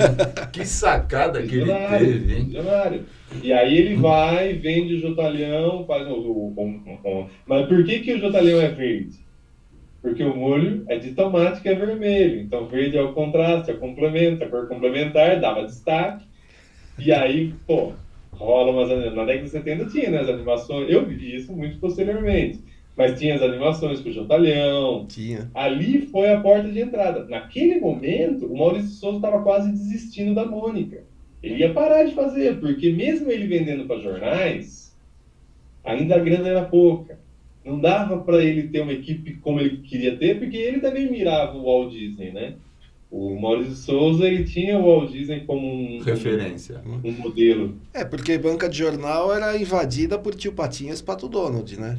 Você ia na banca de jornal, só tinha Tio Patinhas, Pato Donald, né? E aí, de repente, começa a aparecer a Turma da Mônica, né? Mas, exato. E assim, e aí, você competir com um negócio desse, depois né? que isso sai da banca e chega na casa das pessoas por outro modo, tipo, no extrato de tomate, aquilo deu, porque licenciamento... Nossa, mas uma grande sacada, né? Uma sacada... Muito. Muito. O cara é um gênio. O cara ele é um visionário. É um Então, visionário. assim, tanto tem uma entrevista dele que ele fala, né? O pessoal pergunta, tal, mas os quadrinhos agora na era digital, como que vai ser para vocês, não sei o quê. Ele falou, olha, a gente vai fazer quadrinhos enquanto existir, até quando eles forem redondos, a gente faz redondinhos. A gente está sempre olhando lá na frente. Isso é muito interessante, né? O Maurício de Souza tem uma frase que eu adoro, né? Ele é um desses, que é o homem que tropeça nas calçadas. Aí você fala, pô, por que tropeça na calçada? Porque ele está sempre olhando lá na frente, ele não está olhando nem para baixo nem para trás, ele está com o olho ali na frente, ele vai andando, segue andando. Então, pô, depois de Jotalião, ele começou a licenciar editor. Hoje a gente tem tudo, maçã, fralda, camisa, Spark. E aí ele construiu um império. Tem o Parque da Mônica. Tem né? Parque da Mônica. Tem o Parque da Mônica. Sim. E o Walt Disney, ele foi fazendo fez algo similar, no caso, aí é Estados Unidos. Mas você sabe que eu já li até, te cortando um pouquinho, para quem gosta do lado espiritual, que o Walt Disney, ele não veio, ele não chegou no momento dos terráqueos. Ele chegou antes. Né? Já deu isso daí? Ele estava avançado. Ele estava avançado. Ele, o Steve Jobs, aquelas histórias que o pessoal... O Einstein. O pessoas que chegaram antes da época, né? O Gene Roddenberry, o criador de Star Trek. Meu, eu estava vendo outro dia, Star Trek foi filmado em 1958. Como assim, né? E tinha laser. E o laser foi inventado em 1960. E tinha micro-ondas. Tinha micro-ondas. Não, tinha pendrive, tinha... Isso que a gente está fazendo agora. O quê? A gente está fazendo uma videochamada. Tinha videochamada. Tá aqui numa videochamada. Os Jetsons, né? Os Jetsons. Os Jetsons, eles tinham coisas que a gente está fazendo hoje, né? Videochamada, por exemplo. Videochamada. Né? Então, essas pessoas... Tem um livro que traz... Tem um livro que traz todas as invenções que surgiram nos quadrinhos, ou surgiram antes dos quadrinhos. O próprio Fairé do foguete aparece primeiro no cinema e nos quadrinhos, né? Aquele do Méliès, da lua com o foguete no olho e tal. Sei. Não existia foguete ali. Então a ficção realmente, né, é uma fonte de inspiração gigantesca, né? Eu falo, o Capitão Kirk conversava com a nave usando isso daqui. Usando celular. Em 1960. Então, como uma pessoa pode? Essa pessoa, ela veio, ela já teve e voltou. Não é possível, ela chegou antes. Não é possível. E eu já li alguma coisa do Disney exatamente isso, que ele chegou antes. Ele deveria ter nascido 100 anos depois, mas por acaso ele chegou antes, mas com a informação de 100 anos depois, né? E tem uma coisa que eu gosto, né? Eu estava conversando isso com um amigo meu há pouco tempo, não li em lugar nenhum, mas eu gosto dessa ideia, que são aquelas pessoas que nunca deixaram de ser criança, no sentido de se surpreender com as coisas, não ver o limite, não ver a impossibilidade. Eu quero fazer, eu vou lá e vou fazer. Não vê que, não, mas isso é impossível de ser feito. Não. Tipo, a criança, ela não sabe que é impossível ela subir no telhado com um pulo. Ela vai tentar. Ela vai tentar um jeito de chegar no telhado. Bacana. Então, assim, eu gosto dessa ideia de que são pessoas que não... parece impossível. Ok, mas vamos tentar. Vai que dá certo. Nesse quesito não virou adulto, ficou sempre criança pela imaginação. A mentalidade a curiosidade. Mas isso é coisa do artista, viu? Isso é coisa do artista. Isso é coisa do artista. Isso é do artista. A gente, médico veterinário, eu e o Sidney, médico veterinário, a gente deixou a coisa do artista de lado, né? De lado, Não tem jeito. Não tem jeito. Não tem como. Mas bacana essa forma, né? Deixa eu mudar um pouquinho o assunto. Você dá aula, né? De desenho. Qual que é o teu público? É criança? É já adulto? Faculdade. É idoso? Qual que é o público que aparece na tua escola? Então, hoje em dia eu não estou com uma escola, né, minha. Atualmente eu estou dando aula em escolas públicas, é um projeto extracurricular para a escola. Estou dando aula de história em quadrinhos, tal, com turmas do 6º ano e do 2º ano que era nosso segundo colégio. Mas nesses, eu não lembro, acho que era 26, 27 anos que eu dou aula. eu já dei aula para crianças desde os 4 anos e já dei aula para idosos de 85 anos. Então, eu já peguei todas as faixas. Eu, particularmente, tenho mais facilidade, hoje em dia. Hoje em dia, eu não dou aula para criança. Tem a ver, né, que aí é isso, né? Bom, felizmente porque estou vivo, infelizmente porque é uma tristeza, eu sou fruto do trabalho infantil. Eu comecei a enrolar coxinha aqui, de salgado, de coxinha, de empada, pastel, eu sei fazer todos. Comecei a fazer isso com 5 anos. Com 7 anos eu começo a vender na rua. Vendo salgadinho até os 13 anos, quando a família abriu uma locadora de videogames, é ali que eu começo a falar, não, eu não quero nem ser salgadeira e nem ficar com a locadora, eu quero ser desenhista mesmo. E começo a treinar para ser desenhista. Nesse ponto, eu tenho uma dificuldade com criança, porque a minha infância foi fora do cabo, né, de uma criança que trabalha.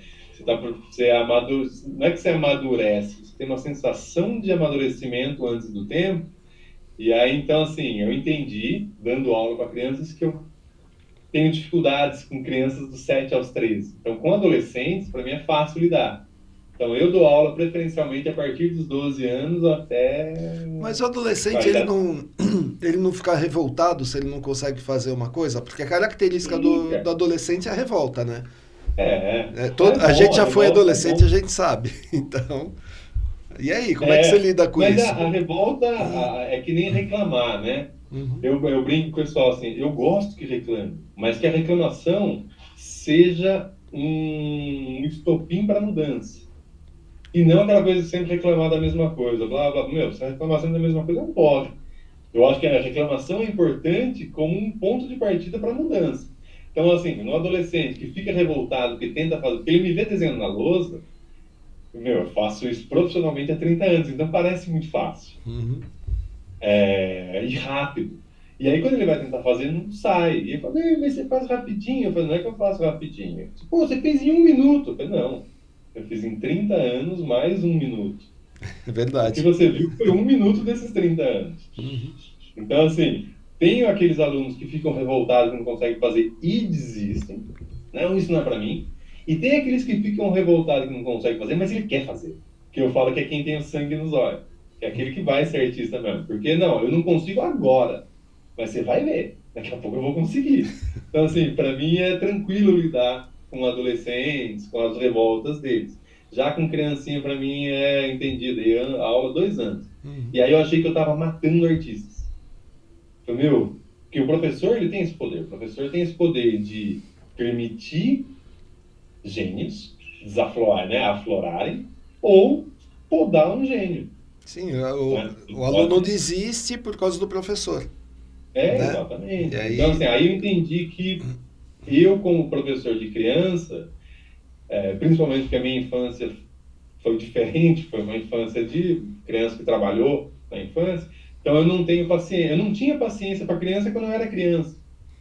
Então, mas eu entendi isso e aí então a partir de tanto que eu tenho 2 filhos, né? Os 2 desenham e tal. E o mais velho, ele fala, pai, eu quero trabalhar no Casulo, que é o meu estúdio, né? O Casulo Estúdio. Eu falo, olha, filho, primeiro que assim, o pai começou a trabalhar cedo. Não, mas você começou cedinho. Eu falei, isso, e você não vai. Por mim, você pode começar a trabalhar depois da faculdade. Tranquilo. E acho bom, acho importante.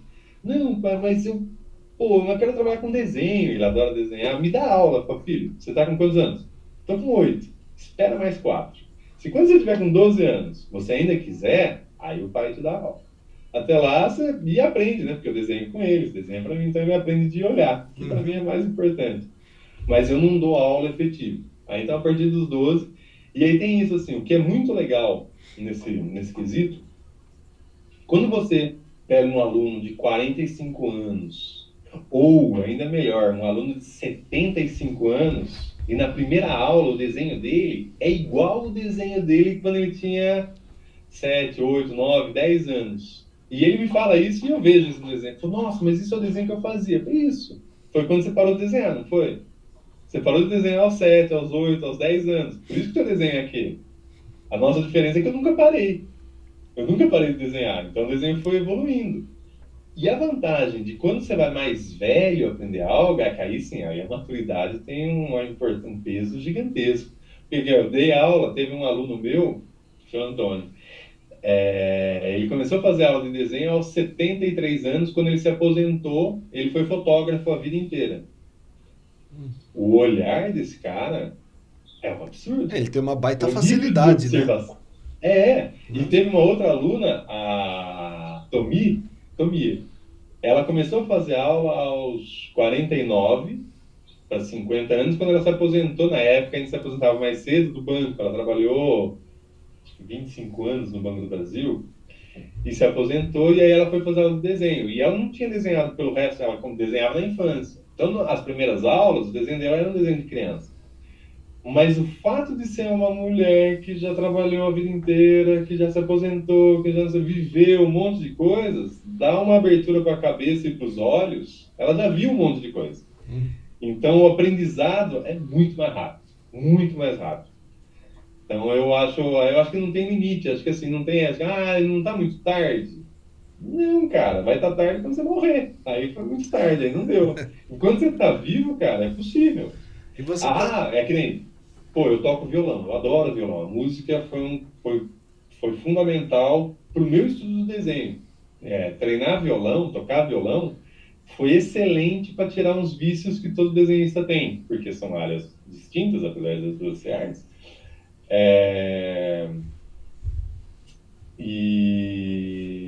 Perdi a linha do raciocínio. Do violão. Do violão, que foi fundamental para você. Eu ia falar do violão por outro motivo. Mas enfim, aí eu vou entrar então no violão. Por que o violão foi bom pro desenho? Porque o desenhista, ele tem a mania de que o primeiro desenho fique bom. Ele quer que a primeira coisa que ele faça fique excelente. Aí você fala, ficou legal, faz de novo. Ô louco, professor. Faz de novo. Não, mas eu já fiz. Isso, agora faz de novo. O próximo sai melhor. Porque no violão eu gosto de samba, jazz, MPB. Pô, eu toco Cartola há 20 anos que eu toco uma música lá algumas músicas do Cartola. Elas ainda estão ruins. Eu já toquei centenas de vezes. E elas ainda estão ruins. Recuperei o que eu ia falar do violão. E elas ainda estão ruins. Então isso me abriu para que o meu desenho... se eu vou fazer um retrato de alguém, eu desenho 10 retratos. O primeiro, posso ter captado alguma coisa do retratado. No segundo eu capto mais. No 10º, eu desenho o retratado sem olhar para a foto. Aí eu assimilei as informações e faço. Que aí é o que eu ia dizer. Eu comecei a tocar violão aos 20 anos. Tarde. Não dá para... Muita gente fala, não dá para viver da música assim e tal. É claro. E hoje em dia eu estou fazendo aulas de violão, tal, não sei o quê. E é o que eu falei com o professor. Eu não quero ser o Yamandu Costa, eu não quero ser um João Bosco, eu não quero ser um garotinho, que são os virtuosos que... Eles têm a relação com o violão que eu tenho com o papel, com o lápis, a vida inteira. Mas, se eu fizer aula e se eu me dedicar, eu vou conseguir tocar aquelas musiquinhas que eu gosto e as minhas que eu crio. E vai me divertir. E vai me fazer bem. Então, assim, eu acho que nunca é tarde. Acho que o importante é você começar e saber que qualquer uma das artes, qualquer atividade é difícil de assimilar. Você precisa fazer, errar, passar raiva, muita raiva, chorar que não consegue fazer, e aí fala, não, mas eu quero fazer. Aí você vai, assim, os 3 P's, né? Persistência, paciência, perseverança. Você falou que tem a evolução, né? Você vai sempre evoluindo. Você já viu involuir sem ser por doença? A pessoa evoluir no desenho? O que pode acontecer? Então, isso é uma coisa que eu acho muito triste, assim, porque eu gosto da linha dos artistas que são que nem vinho, quanto mais velho, melhor. Uhum. Você pega, né, o Will Eisner, acho que você citou o Will Eisner, não, mas Will Eisner, ou o próprio Maurício de Souza hoje em dia, são artistas que são inquietos e que sabem, dependendo do tempo que você está produzindo, você sabe do teu potencial, mas o mais importante, essa conversa eu tive com o Ziraldo e com o Marcelo Campos. O Ziraldo, gigante. O Marcelo Campos, o Marcelo Campos está com quantos anos hoje? 65 e eu 45, então eram 3 gerações de desenhistas. E nós 3 concordando que é isso, assim, sempre tem um peixe maior. Você começa com um peixe pequenininho, você vai crescendo, você vai crescendo, você vai crescendo, você vai crescendo, tudo correndo bem, você morre antes de terminar de crescer. Porque você está sempre evoluindo, você está sempre vendo que tem o que melhorar, você sempre tem o que melhorar, você sempre tem o que, algo que você ainda não consegue fazer, algo para você aprender. E esse é o meu caminho. Eu espero que morrer bem velhinho e na hora da morte eu fico, caraca, se eu tivesse mais 15 anos eu ia ficar bom. E isso me move. É isso que me anima todo dia, acordar às 5 da manhã, vir para o estúdio, não sei, isso que me instiga. Que ainda é uma brincadeira, ainda brilha o olho, eu ainda tenho brinquedo novo para brincar. E por outro lado, e aí assim, eu já vi ilustradores, quadrinistas, que chegam num ponto. E aí, muita gente dizendo que ele é muito bom, nossa, seu trabalho é fantástico, é fantástico, é fantástico, é fantástico, e a pessoa acredita nisso. E aí acreditou que, cheguei no topo. Tipo, pra mim, a coisa mais triste que tem é um desenhista, um artista de 40 anos. Mas em toda profissão, né, Cris? Toda profissão. Em toda profissão vale isso. A hora que você acha que você é o cara, você deixa de ser Errou. o cara. E assim, e também é uma lógica que pra mim é muito simples, né? Você tá subindo. Você chegou no topo, cara, o que tem depois? Ladeira abaixo. Sim. Você vai descer. Então eu quero morrer antes de chegar no topo. Não, mas é que se você quiser, você nunca vai chegar no topo, porque sempre tem algo a mais do topo. Eu tenho uma frase que eu mostro para os alunos também, eu mostro sempre, que é a seguinte: o ser humano se torna grande no dia que ele diz que ele tem ainda muito a aprender. Exatamente. A gente aprende a vida toda. A gente aprende o tempo todo está aprendendo. Não tem. Eu outro dia, até, falando em aprender, eu me assustei que eu estava lendo uma matéria quando o Stan Lee morreu. Eu estava lendo. Ele não desenhava. Não. Então, pensava, o Stan Lee é o desenhista da Marvel, né? É o cara que criou, que desenha. Não, ele não desenhava. Então, assim, a gente vai aprendendo que dá para, por exemplo, você ser o grande cara de um lugar sem fazer o que o lugar faz, que ele escrevia, né? Mas o desenho mesmo, que era o quadrinho que vendia, ele não fazia. Né? A gente falou do Steve Jobs agora, quem fazia era o Steve Wozniak. O Wozniak. O Wozniak é que montou tudo. Exatamente. O Steve Jobs, ele era o marqueteiro, né? Ele era o que vendia, né? Ele era um visionário também. Sim. Né? Caramba, né? Sim. E principalmente por entender o que fazer. Volta no Maurício de Souza. O Jobs sabia como vender o trabalho dele para mais pessoas comprar e ele ter grana para continuar produzindo, continuar criando, continuar inventando. Sim. Mas o grande lance para mim do Jobs também é esse. O cara sabia como fazer para se manter. Futurista. É o que a gente falou, de o cara chegar um pouquinho antes do seu tempo, né? Tanto que o Steve Wozniak, o Apple I, o Steve Wozniak queria abrir para todo mundo ter. Para todo mundo poder construir. Ele falou, não, isso daqui a gente vai vender. Isso é para a gente vender. E outro que está aí também, que é visionário, é o Elon Musk. Mesma coisa, doidão, né? E está sempre um passo à frente. Então, assim, tem um monte, né? É que os que mais aparecem são esses. Mas até no Brasil você vê um monte de gente visionária e tal, que está sempre um passo à frente, né? Às vezes 10 passos à frente, né? Você comentou de criação da música, né? Tem algum personagem que o Chris chama de teu? De meu?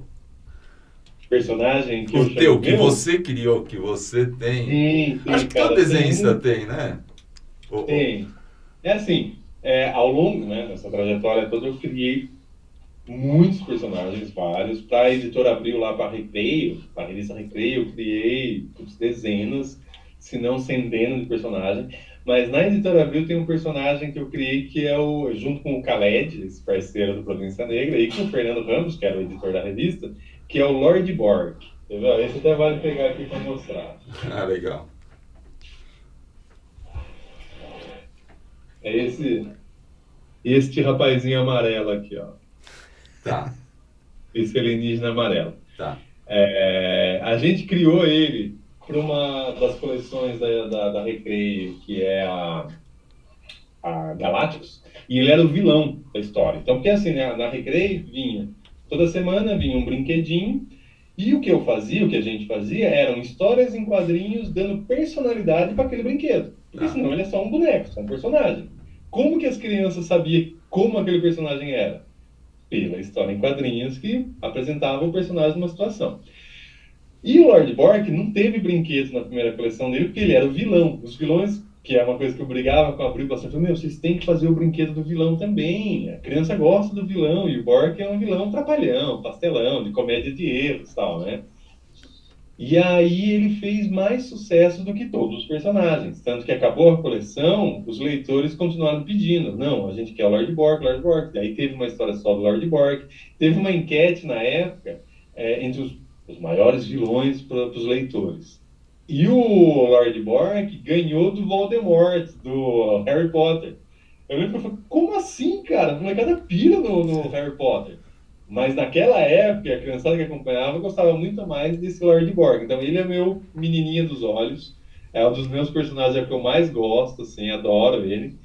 E aí tem outros. Hoje em dia eu estou trabalhando com um personagem, só que eu não criei, que é o Luiz Gama, que é o Luiz Gama, advogado abolicionista negro do final do século XIX, né? Que ele nasce em Salvador, livre. O pai vende ele aos 9 anos, ele sai de Salvador para o Rio de Janeiro, Santos. Santos faz todo o caminho, esqueci o nome do caminho agora que ele faz, para chegar no interior de São Paulo e vai para a capital. Aos 17 anos ele consegue a alforria, aprende a ler, se torna rábula, vai trabalhar como escrivão, delegacia, vira um advogado. E agora, saiu umas 3 semanas, um mês, livro do Bruno Oliveira, o nome do jurista que pesquisa o Gama há 25 anos. Até então dizia-se que o Luiz Gama conseguiu libertar 560 escravizados. Com as pesquisas do Bruno, ele já chegou em 780 e ele diz que tem muito mais. Bacana. Tem muitos processos que ele está analisando. Então, assim, o Luiz Gama foi eu digo que foi um dos maiores brasileiros que passaram por aqui. Fantástico, um personagem fantástico, só que é um personagem real. Ele existiu de fato. Então, assim, ele não é um personagem meu. É que, para a história em quadrinhos, que é essa daqui, ó.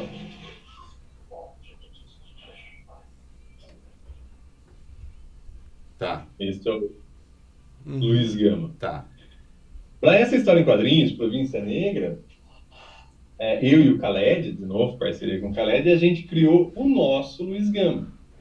Então, assim, mesmo o visual dele é inspirado nas pouquíssimas fotos que tem no Luiz Gama, mas eu nem fiz questão de desenhar exatamente. Eu volto para o ponto lá dos meus personagens serem meus atores. Então, eu contratei um ator para ser o Luiz Gama, e aí é o nosso Luiz Gama, o que a gente imagina. Então, esse é um outro personagem com o qual eu trabalho, que também eu tenho um carinho enorme, e sem dúvida, assim, o meu trabalho mais relevante. Daqui 30 anos, vamos lembrar de você. Vamos lembrar não, porque eu não estou mais aqui.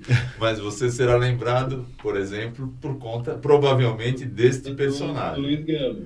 Porque é um trabalho, ainda mais sendo branco, onde eu consigo trazer questões do preto no Brasil, do negro no Brasil, questões da escravidão, questões que estão ainda presentes, né, do racismo estrutural, que ainda está, né, forte na cultura. Então eu consigo, que é a minha ideia, né, de algum modo contribuir, seja difundindo o nome e os feitos do Luiz Gama, e seja abrindo para discussão, que eu acho imprescindível, sobre a questão do negro no Brasil. Parabéns. Muito legal. Muito bom. Deixa eu te perguntar, já teve algum personagem que você mudou o caráter dele ao longo do... Por exemplo, você começou com ele de um jeito, por exemplo, ele era um vilão, não, esse daqui se encaixa melhor em herói, ou ele era herói, não, ele tá com cara de vilão. Porque eu vou dar um exemplo que eu li, que no Toy Story, o Woody era vilão. Ele ia ser vilão. Aí o Tom Hanks, que era quem dublava, começou a reclamar. Esse cara é um idiota, não sei o quê. Aí eles mudaram, foi até o Steve Jobs, parece, que pediu para mudar, né? Eles mudaram, porque ele ia ser o vilão, né? Então eu queria saber se já aconteceu com você alguma coisa assim, de mudar um personagem, alguma coisa. Não, eu acho que não. Até porque, assim, eu tenho um processo que é... A primeira coisa que eu faço quando vou desenvolver uma história é criar os personagens. E nesse ponto, eu às vezes gasto meses. Às vezes eu passo meses estruturando esse personagem. Então, quando ele vai para o mundo, ele foi bastante pensado e colocado naquela posição. Mas acabou acontecendo com o próprio Lord Bork, que eu acabei de falar, porque ele surge como um personagem secundário, ele era o vilão, ele continua como um vilão, não é que depois ele virou herói. Mas ele é um trapalhão. Atrapalhado. O plano dele era... O primeiro plano dele não era conquistar o universo, ele queria destruir o universo. Aí o assistente dele, que era um moleque, o Elmo, ele nasce num planeta que todos, é o Bad, o nome do planeta, todo mundo é vilão nesse planeta e ele não é. Ele é bom. Esse moleque é bonzinho e tal. Aí os pais dele falam, não, vem cá, Lord Bork, esse menino precisa ficar com você para aprender a ser um cara legal. E aí quando ele vai, né, ser assistente do Lord Bork, ele fala, mas Lord Bork, o senhor quer destruir o universo? Isso, eu vou destruir o universo. Mas e depois? O que você vai fazer? Aí o Bork entra em crise, porque foi verdade, se eu destruir o universo não tem nada. Não, então eu quero ser o imperador do universo. Então ele se manteve, ele começa como vilão e se mantém como vilão até o final. O que muda é a importância que ele assume até para os leitores. Mas tem uma história dessa que é legal, você falou do Woody, o Mickey Mouse, quando ele surgiu, ele era mais canalha, do que aquele pica-pau, eu lembro, sabe o pica-pau animado? O pica-pau lá de trás, que era um sacana, que sacaneava todo mundo, o Mickey Mouse, ele era muito mais. Ele era um canalha, vamos usar a canalha que dá para usar. Aí perceberam, e ele ficou um canalha ainda por uns meses, nos quadrinhos, nas tiras. E aí o Walt Disney, visionário que era, sacou e falou, pô, os pais, a criançada até gosta, mas os pais não gostam desse rato que, pô, ele maltrata o Pateta, ele maltrata o Donald, ele maltrata todo mundo, se dá bem? Não, vamos mudar. Aí quando foi fazer a animação, que é aquela clássica dele ali no barco e tal, a partir daquele momento, acho que é 28, 29, 27, acho que é, né? Que aí ele fala, não, o Mickey tem que ser um personagem cativante, ele tem que ser um personagem bom, ele é um herói. Aí mudaram o Mickey. Olha, então, mais Mickey um que mudaram. Mais um que mudaram, então. Legal. Mas acho que no Toy Story antes de... Antes de ir pro ar, né? Antes de ir pro ar. Antes de ir pro ar, não chegou a ir pro ar. Tinha a Pixar, né? A encomenda do Toy Story. Aí vai o Steve Jobs, isso daí não vai vender. Isso daí não vai ser... Não, mesmo não é exatamente isso que eu pensei. Você imagina, né, o né? dublador reclamando da dublagem que ele estava fazendo. Você imagina o dublador falando. Esse cara, ele falou... tá escrito na biografia do Steve Jobs, que o Tom Hanks falou, esse cara é um idiota. Eu falo pro Woody. Então, aí que eles resolveram mudar, né? Porque... E aí ele virou um mocinho, né? Virou legal, né? Da história. E é um personagem icônico, né? Um barato, eu né? me lembro quando era pequeno, tinha uns quadrinhos. Tinha o Reizinho, lembra do Reizinho? Reizinho. Né? Esse eu não lembro. Era bonitinho, ele era meio ditadorzinho, pela né? Globo ou pela Abril. Ele era ditadorzinho, né? O Reizinho. Ele era barrigudinho, assim, né? É um dos mais antigos, é muito antigo, né? É bem antigo, ele é da primeira metade de 60, se eu não tiver louco. Daí sabe que mais, quando... Mas uns traços bem simplesinho. Bem simples. Né? Bem simples. Quando eu era um moleque pequeno mesmo, eu morava na Vila Madalena, aqui em São Paulo, e em Pinheiros tem uma biblioteca. A gente ia direto nessa biblioteca pegar história em quadrinho, mais os livros maiores. O que eu li de Mortadelo e Salaminho, Tintim, Asterix, que mais? Acho que esses 3 eu li muito. Se pegar qualquer revista do Asterix, eu já li. Pra ter uma ideia. Olha que legal. E eu lia direto, assim, a gente ia direto. E muitas vezes a gente ia para tomar bronca, né? Porque a gente chegava lá, a bibliotecária dava bronca porque tinha passado o dia de devolver, porque a gente ficava lendo, né? Então, mas eu li muito isso daí. Mas acho que o Asterix já é mais rico em termos de detalhe.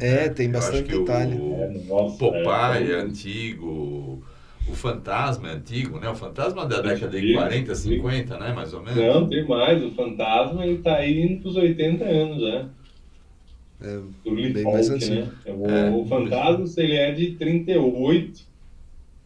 É de 38. O cavalo é o herói e o cachorro é o lobo, é isso? Nem sei. Né? Não, isso eu não li. O Não. cavalo... E é publicado ainda até hoje. Até hoje produzem histórias de fantasma. Mas meu cunhado, ele deve ter ele tem uma coleção, tinha pelo menos uma coleção absurda de fantasma. E se eu falar pra você que eu nunca li um quadrinho da Marvel nem da DC, nunca li. Eu fui descobrir que existia no cinema. Eu falei, olha a Marvel. Essa que é a Marvel que todo mundo fala. Né? Aí até eu perceber que a Marvel e a DC eram coisas diferentes e rivais, demorou. E aí que eu fui perceber, porque eu nunca tinha lido. Eu lia mais esses daí que eu te falei. Era Mortadelo e Salaminho, eu adorava. Nossa, como eu gostava do Mortadelo e Salaminho. Tintim. Outro dia eu comprei um Tintim. Tá para relançar agora. É. O Mortadelo e Salaminho tem uma editora brasileira que vai lançar. Era muito legal. E eu comprei esses dias. Eu não sabia. Eu comprei um Tintim, preto e branco, esses dias. Um volume grande. Tintim também é muito bom. Legal. É argentino o Mortadelo e Salaminho? Tem a bonequinha, como chama? A personagem argentina. Mafalda. A Mafalda é argentina. Esse processo vai do quadrinho pro cinema, nunca o contrário, do cinema pro quadrinho acontece também. Olha, acontece como adaptação daí, né? Tem aí é mais comum alguns filmes de super-heróis que daí fazem uma adaptação dos quadrinhos a partir do filme. Não teve quadrinho o mais comum é dos quadrinhos. Não teve quadrinho do Harry Potter? Né? Acho que teve quadrinho do Harry Potter, não teve quadrinho? Eu não lembro, eu acho que eu vi alguma coisa. Mas assim. Saiu do livro pro cinema e do cinema para quadrinho. Acho que teve alguma coisa, eu não tenho certeza. Então. Olha, mas na verdade não, ó. Tem Planeta dos Macacos. Planeta dos Macacos, ele começa como filme, né? Década de 70. Aí teve essa revitalização aí no começo dos anos 2000 mas hoje tem história em quadrinhos. Tem caso sim. No mês passado eu peguei os 3 Planetas dos Macacos primeiro, os 3 primeiros, e assisti de novo. É muito legal, assim, você vê um monte de coisa assim que na época a gente achou o máximo e que não é mais porque mudou muita coisa, né? Mas a história é muito legal, é tudo muito bacana. Não, revolucionário, né? Foi revolucionário. Não, e tem uma coisa que eu acho fantástica, assim, né? Que é... Você pega mesmo os Planetas dos Macacos, a gente pega os filmes do Hitchcock. Tem um documentário que até o diretor brasileiro, não sei se já viram, se não viram, vale a pena ver, que é A Janela da Alma. Não vi. É um documentário onde ele pega vários artistas falando sobre o olhar, né? Os olhos como janela da alma. Tem Hermeto Pascoal, tem vários artistas internacionais. Um deles é o Wim Wenders, que é um diretor fenomenal, norte-americano. E ele relata isso que eu ia comentar, que assim, se você pega esse Planeta dos Macacos antigos, os filmes do Hitchcock, os filmes ali até a década de 80, comecinho dela, os diretores era mais erótico, em contraposição ao pornográfico. Os diretores eles sugeriam mais coisas para que o espectador complete, crie junto. E que à medida que a sociedade fast food vai se desenvolvendo, e tudo está muito mastigado e muito dado, fica um negócio meio pornográfico e explícito. O espectador deixa de criar junto. Você não tem mais espaço, você está tudo ali. Vai mostrar uma cena de assassinato, mostra o cara sendo rasgado inteiro e as tripas voando, quando o Hitchcock ele nem mostrava. Ele mostrava o que o cara ia fazer e quem estava assistindo que matava o personagem. Porque é você que imagina, putz, matou. Isso eu acho fantástico. No Planeta dos Macacos eu sinto isso. Eu acho que tem uma... Sim. Claro, em termos de efeitos especiais, é claro que... mudou tudo, né? Mas em termos...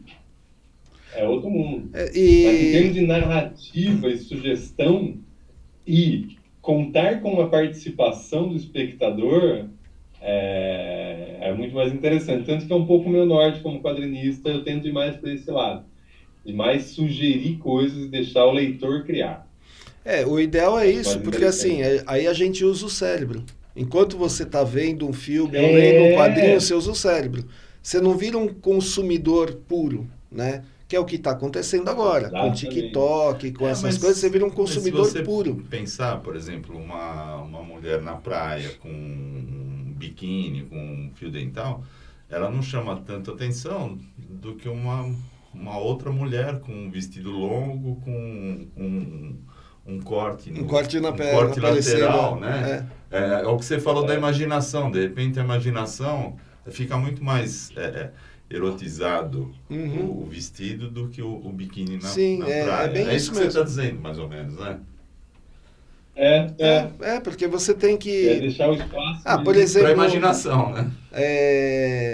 nos É. livros que eu escrevo, eu tive uma reclamação lá na Amazon, a menina falando que eu demoro muito para descrever o personagem.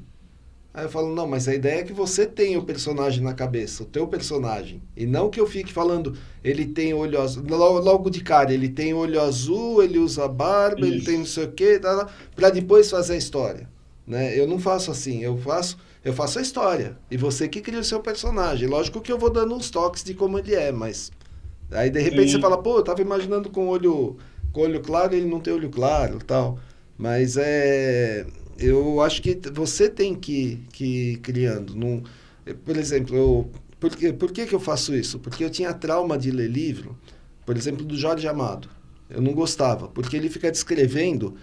Eu lembro acho que é o Jubiabá, que começa assim, com o cavalo andando na grama, e ele descreve como o vento estava batendo na grama e para que lado ela estava tombando.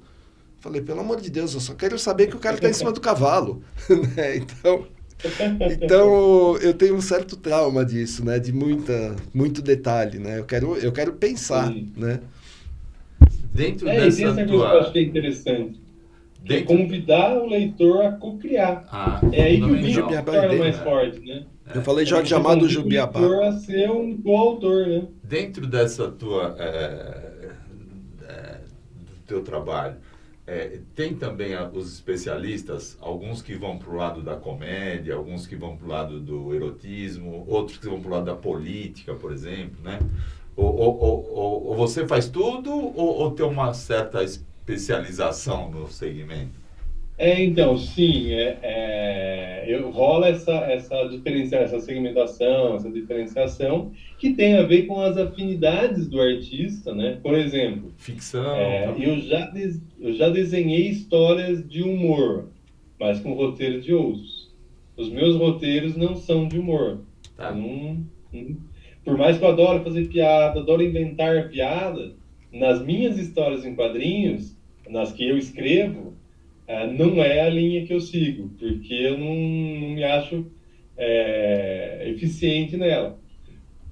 Tem aqueles que são mais proeficientes, né? Que nem o Khaled, ele a vida inteira, 40 anos de profissão, escrevendo histórias infantis de humor, infanto-juvenil. Mas ele é prolífico, então quando ele vai para o Luiz Gamba, que é uma história mais séria e realista, ele se dá hiper bem e ele conduz ela muito bem. Em termos de desenhos, eu já fiz histórias então de humor, histórias de super-heróis, já fiz histórias do cotidiano, que eu gosto, histórias policiais, histórias de terror, né? Bacana, mas aí né? trabalhando com outros roteiristas. Agora, eu até tenho umas 2 histórias de terror que eu escrevi, uma hora desenho, mas eu gosto muito de contar a história de pessoas comuns. E se pega, tem 2 álbuns meus, né, que é uma série, mas não é que uma continua na outra, que chama Ao Léo, que eu chamo que são histórias ao Léo. E nos 2 álbuns que já tem publicados, os personagens, os protagonistas são terceira idade. E aí eu fui perceber, eu tenho mais 3 álbuns desses já escritos, lealtado, bonitinho, para desenhar. E todas elas, os protagonistas são da terceira idade. Então é um tipo de personagem que me interessa contar a história. E pessoas comuns, pessoas que, sabe, tem vizinho de porta, uma pessoa que você pode encontrar na rua, com coisas que pode ser banal, mas que dá história, né? Eu falo nas aulas de história em quadrinhos, eu falo para os alunos que tudo dá história em quadrinhos. Você pode fazer uma história em quadrinhos da folha que cai de uma árvore. Uma folha que cai da árvore pode virar uma história em quadrinhos, pode ser... Isso pode dar uma história de terror, de humor, de filosófica, vai de como você conduz essa história, mas tudo da história. É que tem amigos meus que falam, eu não gosto de ler essas histórias autobiográficas, porque, pô, quem o cara pensa que é? A vida dele nem é tão interessante. Cara, primeiro que assim, é importante que a nossa vida seja muito interessante para nós mesmos. Mas, de E novo, toda a história... vou te falar, isso é coisa do artista, entendeu? O artista vê a folha caindo, ele já vê, ele interpreta como uma história. Eu vejo uma folha caindo. Você né? pensa, aí, vai sujar o chão. Você não, você é uma história. Eu recebi um WhatsApp esses dias, daquela música É a Vida, do Gonzaguinha. Você chegou a ver esse relato? Que ele fez uma enquete né, para crianças, o que é a vida para você? E aí centenas de pessoas responderam o que é a vida. E ele compôs a música em cima disso, né? É a vida, é maravilhosa a história, né? Então tem coisas de crianças mesmo. O que você acha que é a vida? Né? E as crianças colocaram, a vida é linda, a vida é bonita. E ele fala, é bonita, né? Então assim, para o artista, qualquer coisa vira música. Para você, qualquer coisa vira uma pintura, vira um quadrinho, né? Para mim não, para mim vai sujar o chão. Vai sujar o chão. É engraçado isso, né? Mas é por aí mesmo. Mas é bacana essa história do Gonzaguinha, que aliás acho um baita de um compositor, né? Nossa, maravilhoso. Muito bom. Maravilhoso. Morreu cedo demais, né? Pois é. Morreu muito cedo, né? Muito cedo. E não só o Gonzaguinha, o Luiz Gonzaga também, né? Morreu na hora que a gente tinha que morrer, mas enfim, pra gente que pra gente foi pensando no que mais ele podia fazer, e ele tinha um fardo, né? Que era filho do Luiz Gonzaga, né? Pois é. Que acaba sendo uma coisa pesada, né? Então, quando você fala do seu filho, um filho quando herda isso, que nem o filho do Pelé, o Edinho, né? Pô, o cara ser filho do Pelé, qual a chance dele, né? Dele ser também... O pessoal fala, ele é muito bom. Né? Porque o pessoal sempre vai comparar com o pai, né? Ele também é bom, né? No máximo ele também é bom. Ele também é bom, né? Então... Ainda, mas tem uma coisa que mas é porque isso é da nossa sociedade, né? Nossa sociedade é da comparação. Logo quando eu tive o primeiro filho, e aí, pai de primeira viagem, e lendo sobre, não sei o quê, chegou uma frase até a mim que eu achei fantástica, que eu uso para os filhos e uso para a vida. Sei. Que é a comparação é a ladra da felicidade. A partir do momento que você se compara, você está roubando a felicidade possível. Então, assim, né, é que a sociedade faz isso, vai querer comparar a Maria Rita com a Elis Regina. Sim. Sabe? E quando, na real, é outra pessoa, outra coisa. E que não tem que ser tão boa quanto a mãe. É que, por acaso, também é cantora, né? Mas é que sim, eu entendo que aí tem mesmo. Uma cobrança. Fardo, né? Vai ter uma cobrança. Porque todo mundo vai comparar. A nossa sociedade é assim, né? Eu estou dizendo porque na época eu me lembro que ele era comparado, né? O Gonzaguinha. É filho do Luiz Gonzaga. Sim. Filho do Luiz Gonzaga. Então, assim, fica uma cobrança... Mas ele era bom. Não, e ainda trazia o nome Gonzaguinha, que quer dizer que era do Gonzagão. Mas o cara era bom. E essa música ele fez através de uma enquete. Uma horinha que você puder, pega para ler, e você começa, a partir daí, pegar a letra, você vê, puxa, tudo faz sentido, porque são frases jogadas assim, né? O que é a vida? A vida é isso, a vida é aquilo, a vida, no final ele fala, é bonita. Né? Que é uma frase de uma criança. O que é a vida? Ela é bonita. É bonita. Né? Mas é muito bacana. Demais, né? Vamos aproveitar, Cris, faz o teu jabá, como que o povo te encontra, onde que eles podem ter aula com você, fala tudo, tuas redes sociais, teu trabalho, manda ver que o pessoal tá curioso aí. Legal, me encontra na internet, me encontra fácil no Instagram, eu sempre estou postando meus desenhos, é o Cris Zulo. Se colocar Cris Zulo no Google, você vai achar um monte de coisa minha, Cris com K, Z-U-L-L-O, como está em alguma descrição por aqui. Tem lá o Facebook também, mas eu acesso muito pouco o Facebook, eu uso mais o Instagram mesmo. Então, por lá você consegue tanto entrar em contato comigo, quanto ver a minha produção mais recente. Tem o site do meu estúdio, que é o casulostudio.com. Ali você consegue ver meus trabalhos para o mercado, publicitário, editorial, e também consegue comprar meus quadrinhos, casulostudio.com/shop, onde você compra meus quadrinhos, arte original. No YouTube, eu tenho 2 canais, que é o primeiro deles é o Cris Zulo, né? Também, o mesmo nome. E o segundo é o Zapcorp. Nos 2, são canais voltados para o ensino do desenho, e lá tem a ver com tudo que envolve desenho, né? Histórias em quadrinhos, animação, game, storyboard, tudo que envolve o desenho, e eu tenho aulas lá, tenho cursos. Então, até tem uns amigos que falam, mas você está dando de graça um negócio, Steve Jobs ali, não, pô, Wozniak, não, isso a gente vai vender, eu sou mais Wozniak, né, eu vou dar de graça. Então, tem um curso de desenho figurativo com 54 aulas, totalmente grátis, está lá, começa no Crisulo e termina no Zapcorp. Então, que eu brinco, eu nunca fiz curso de desenho, não tinha grana para fazer um curso de desenho, então esse curso que eu disponibilizo é para o Cris, criança que queria fazer um curso de desenho. Então, hoje, quem tem acesso à internet, é só entrar lá no YouTube, dá para seguir lá.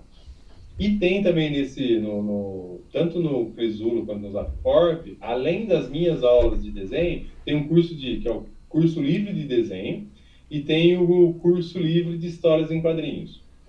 E além disso, tem workshops. Eu tenho muito amigo ilustrador, então eu chamo grandes nomes das artes nacionais para dar um workshop também, tudo gratuito, tá tudo lá disponível para quem quiser ver. São aulas as minhas aulas têm de 1h30 a 3 horas de aula por aula, então tem um curso bem completo. E aí me encontra por lá, então no Instagram e no YouTube. São 2 lugares. E o site do meu estúdio para você adquirir meus quadrinhos mais recentes. Bacana. Queria agradecer bastante a tua presença aqui. Não aqui, né, mas pela televisão, que a gente te prendeu aqui na televisão. E queria agradecer, foi bem legal, né? Foi muito bem bom. Foi bem, pra gente, bastante informação de coisas que a gente não conhece, né? Então fica bem bacana, e eu tenho certeza que muita gente gostou, então não esqueçam de compartilhar, já que vocês gostaram. Queria mais uma vez agradecer o Cláudio. Obrigado, obrigado também, Cris. Podemos falar um pouco de artista anônimo, né? Que aí traz para a tela, acho que mais gente consegue conhecer, né? Mas foi fantástico, foi muito bom esse bate-papo. Obrigado. Bacana, muito obrigado. Eu que agradeço o convite, muitíssimo grato, foi muito prazeroso, foi um bate-papo muito bom aqui. Bacana. Eu falo muito, tem um problema meu problema não é falar, é parar de falar, né? Para quem está batendo papo é ótimo. Você imagina se eu pergunto para você, como é que você começou? Eu comecei desenhando. Acabou. Não sai bate-papo, pelo amor de Deus. Saber quem está atrás daquele quadrinho. Né? Você vê o quadrinho, você acha bonito, mas quem que fez aquilo, né? Então eu acho fantástico conhecer. Aquilo que eu falei do quadro do robô e da pessoa, né? Pois é, acho fantástico conhecer um pouco dos bastidores. Dos bastidores, como é feito. Do que acontece. Como é fantástico. Feito. Bacana, parabéns pelo teu trabalho. Bacana. Legal, gente. Grato pelo convite mais uma vez. Bacana. Nós que agradecemos. E assim a gente foi.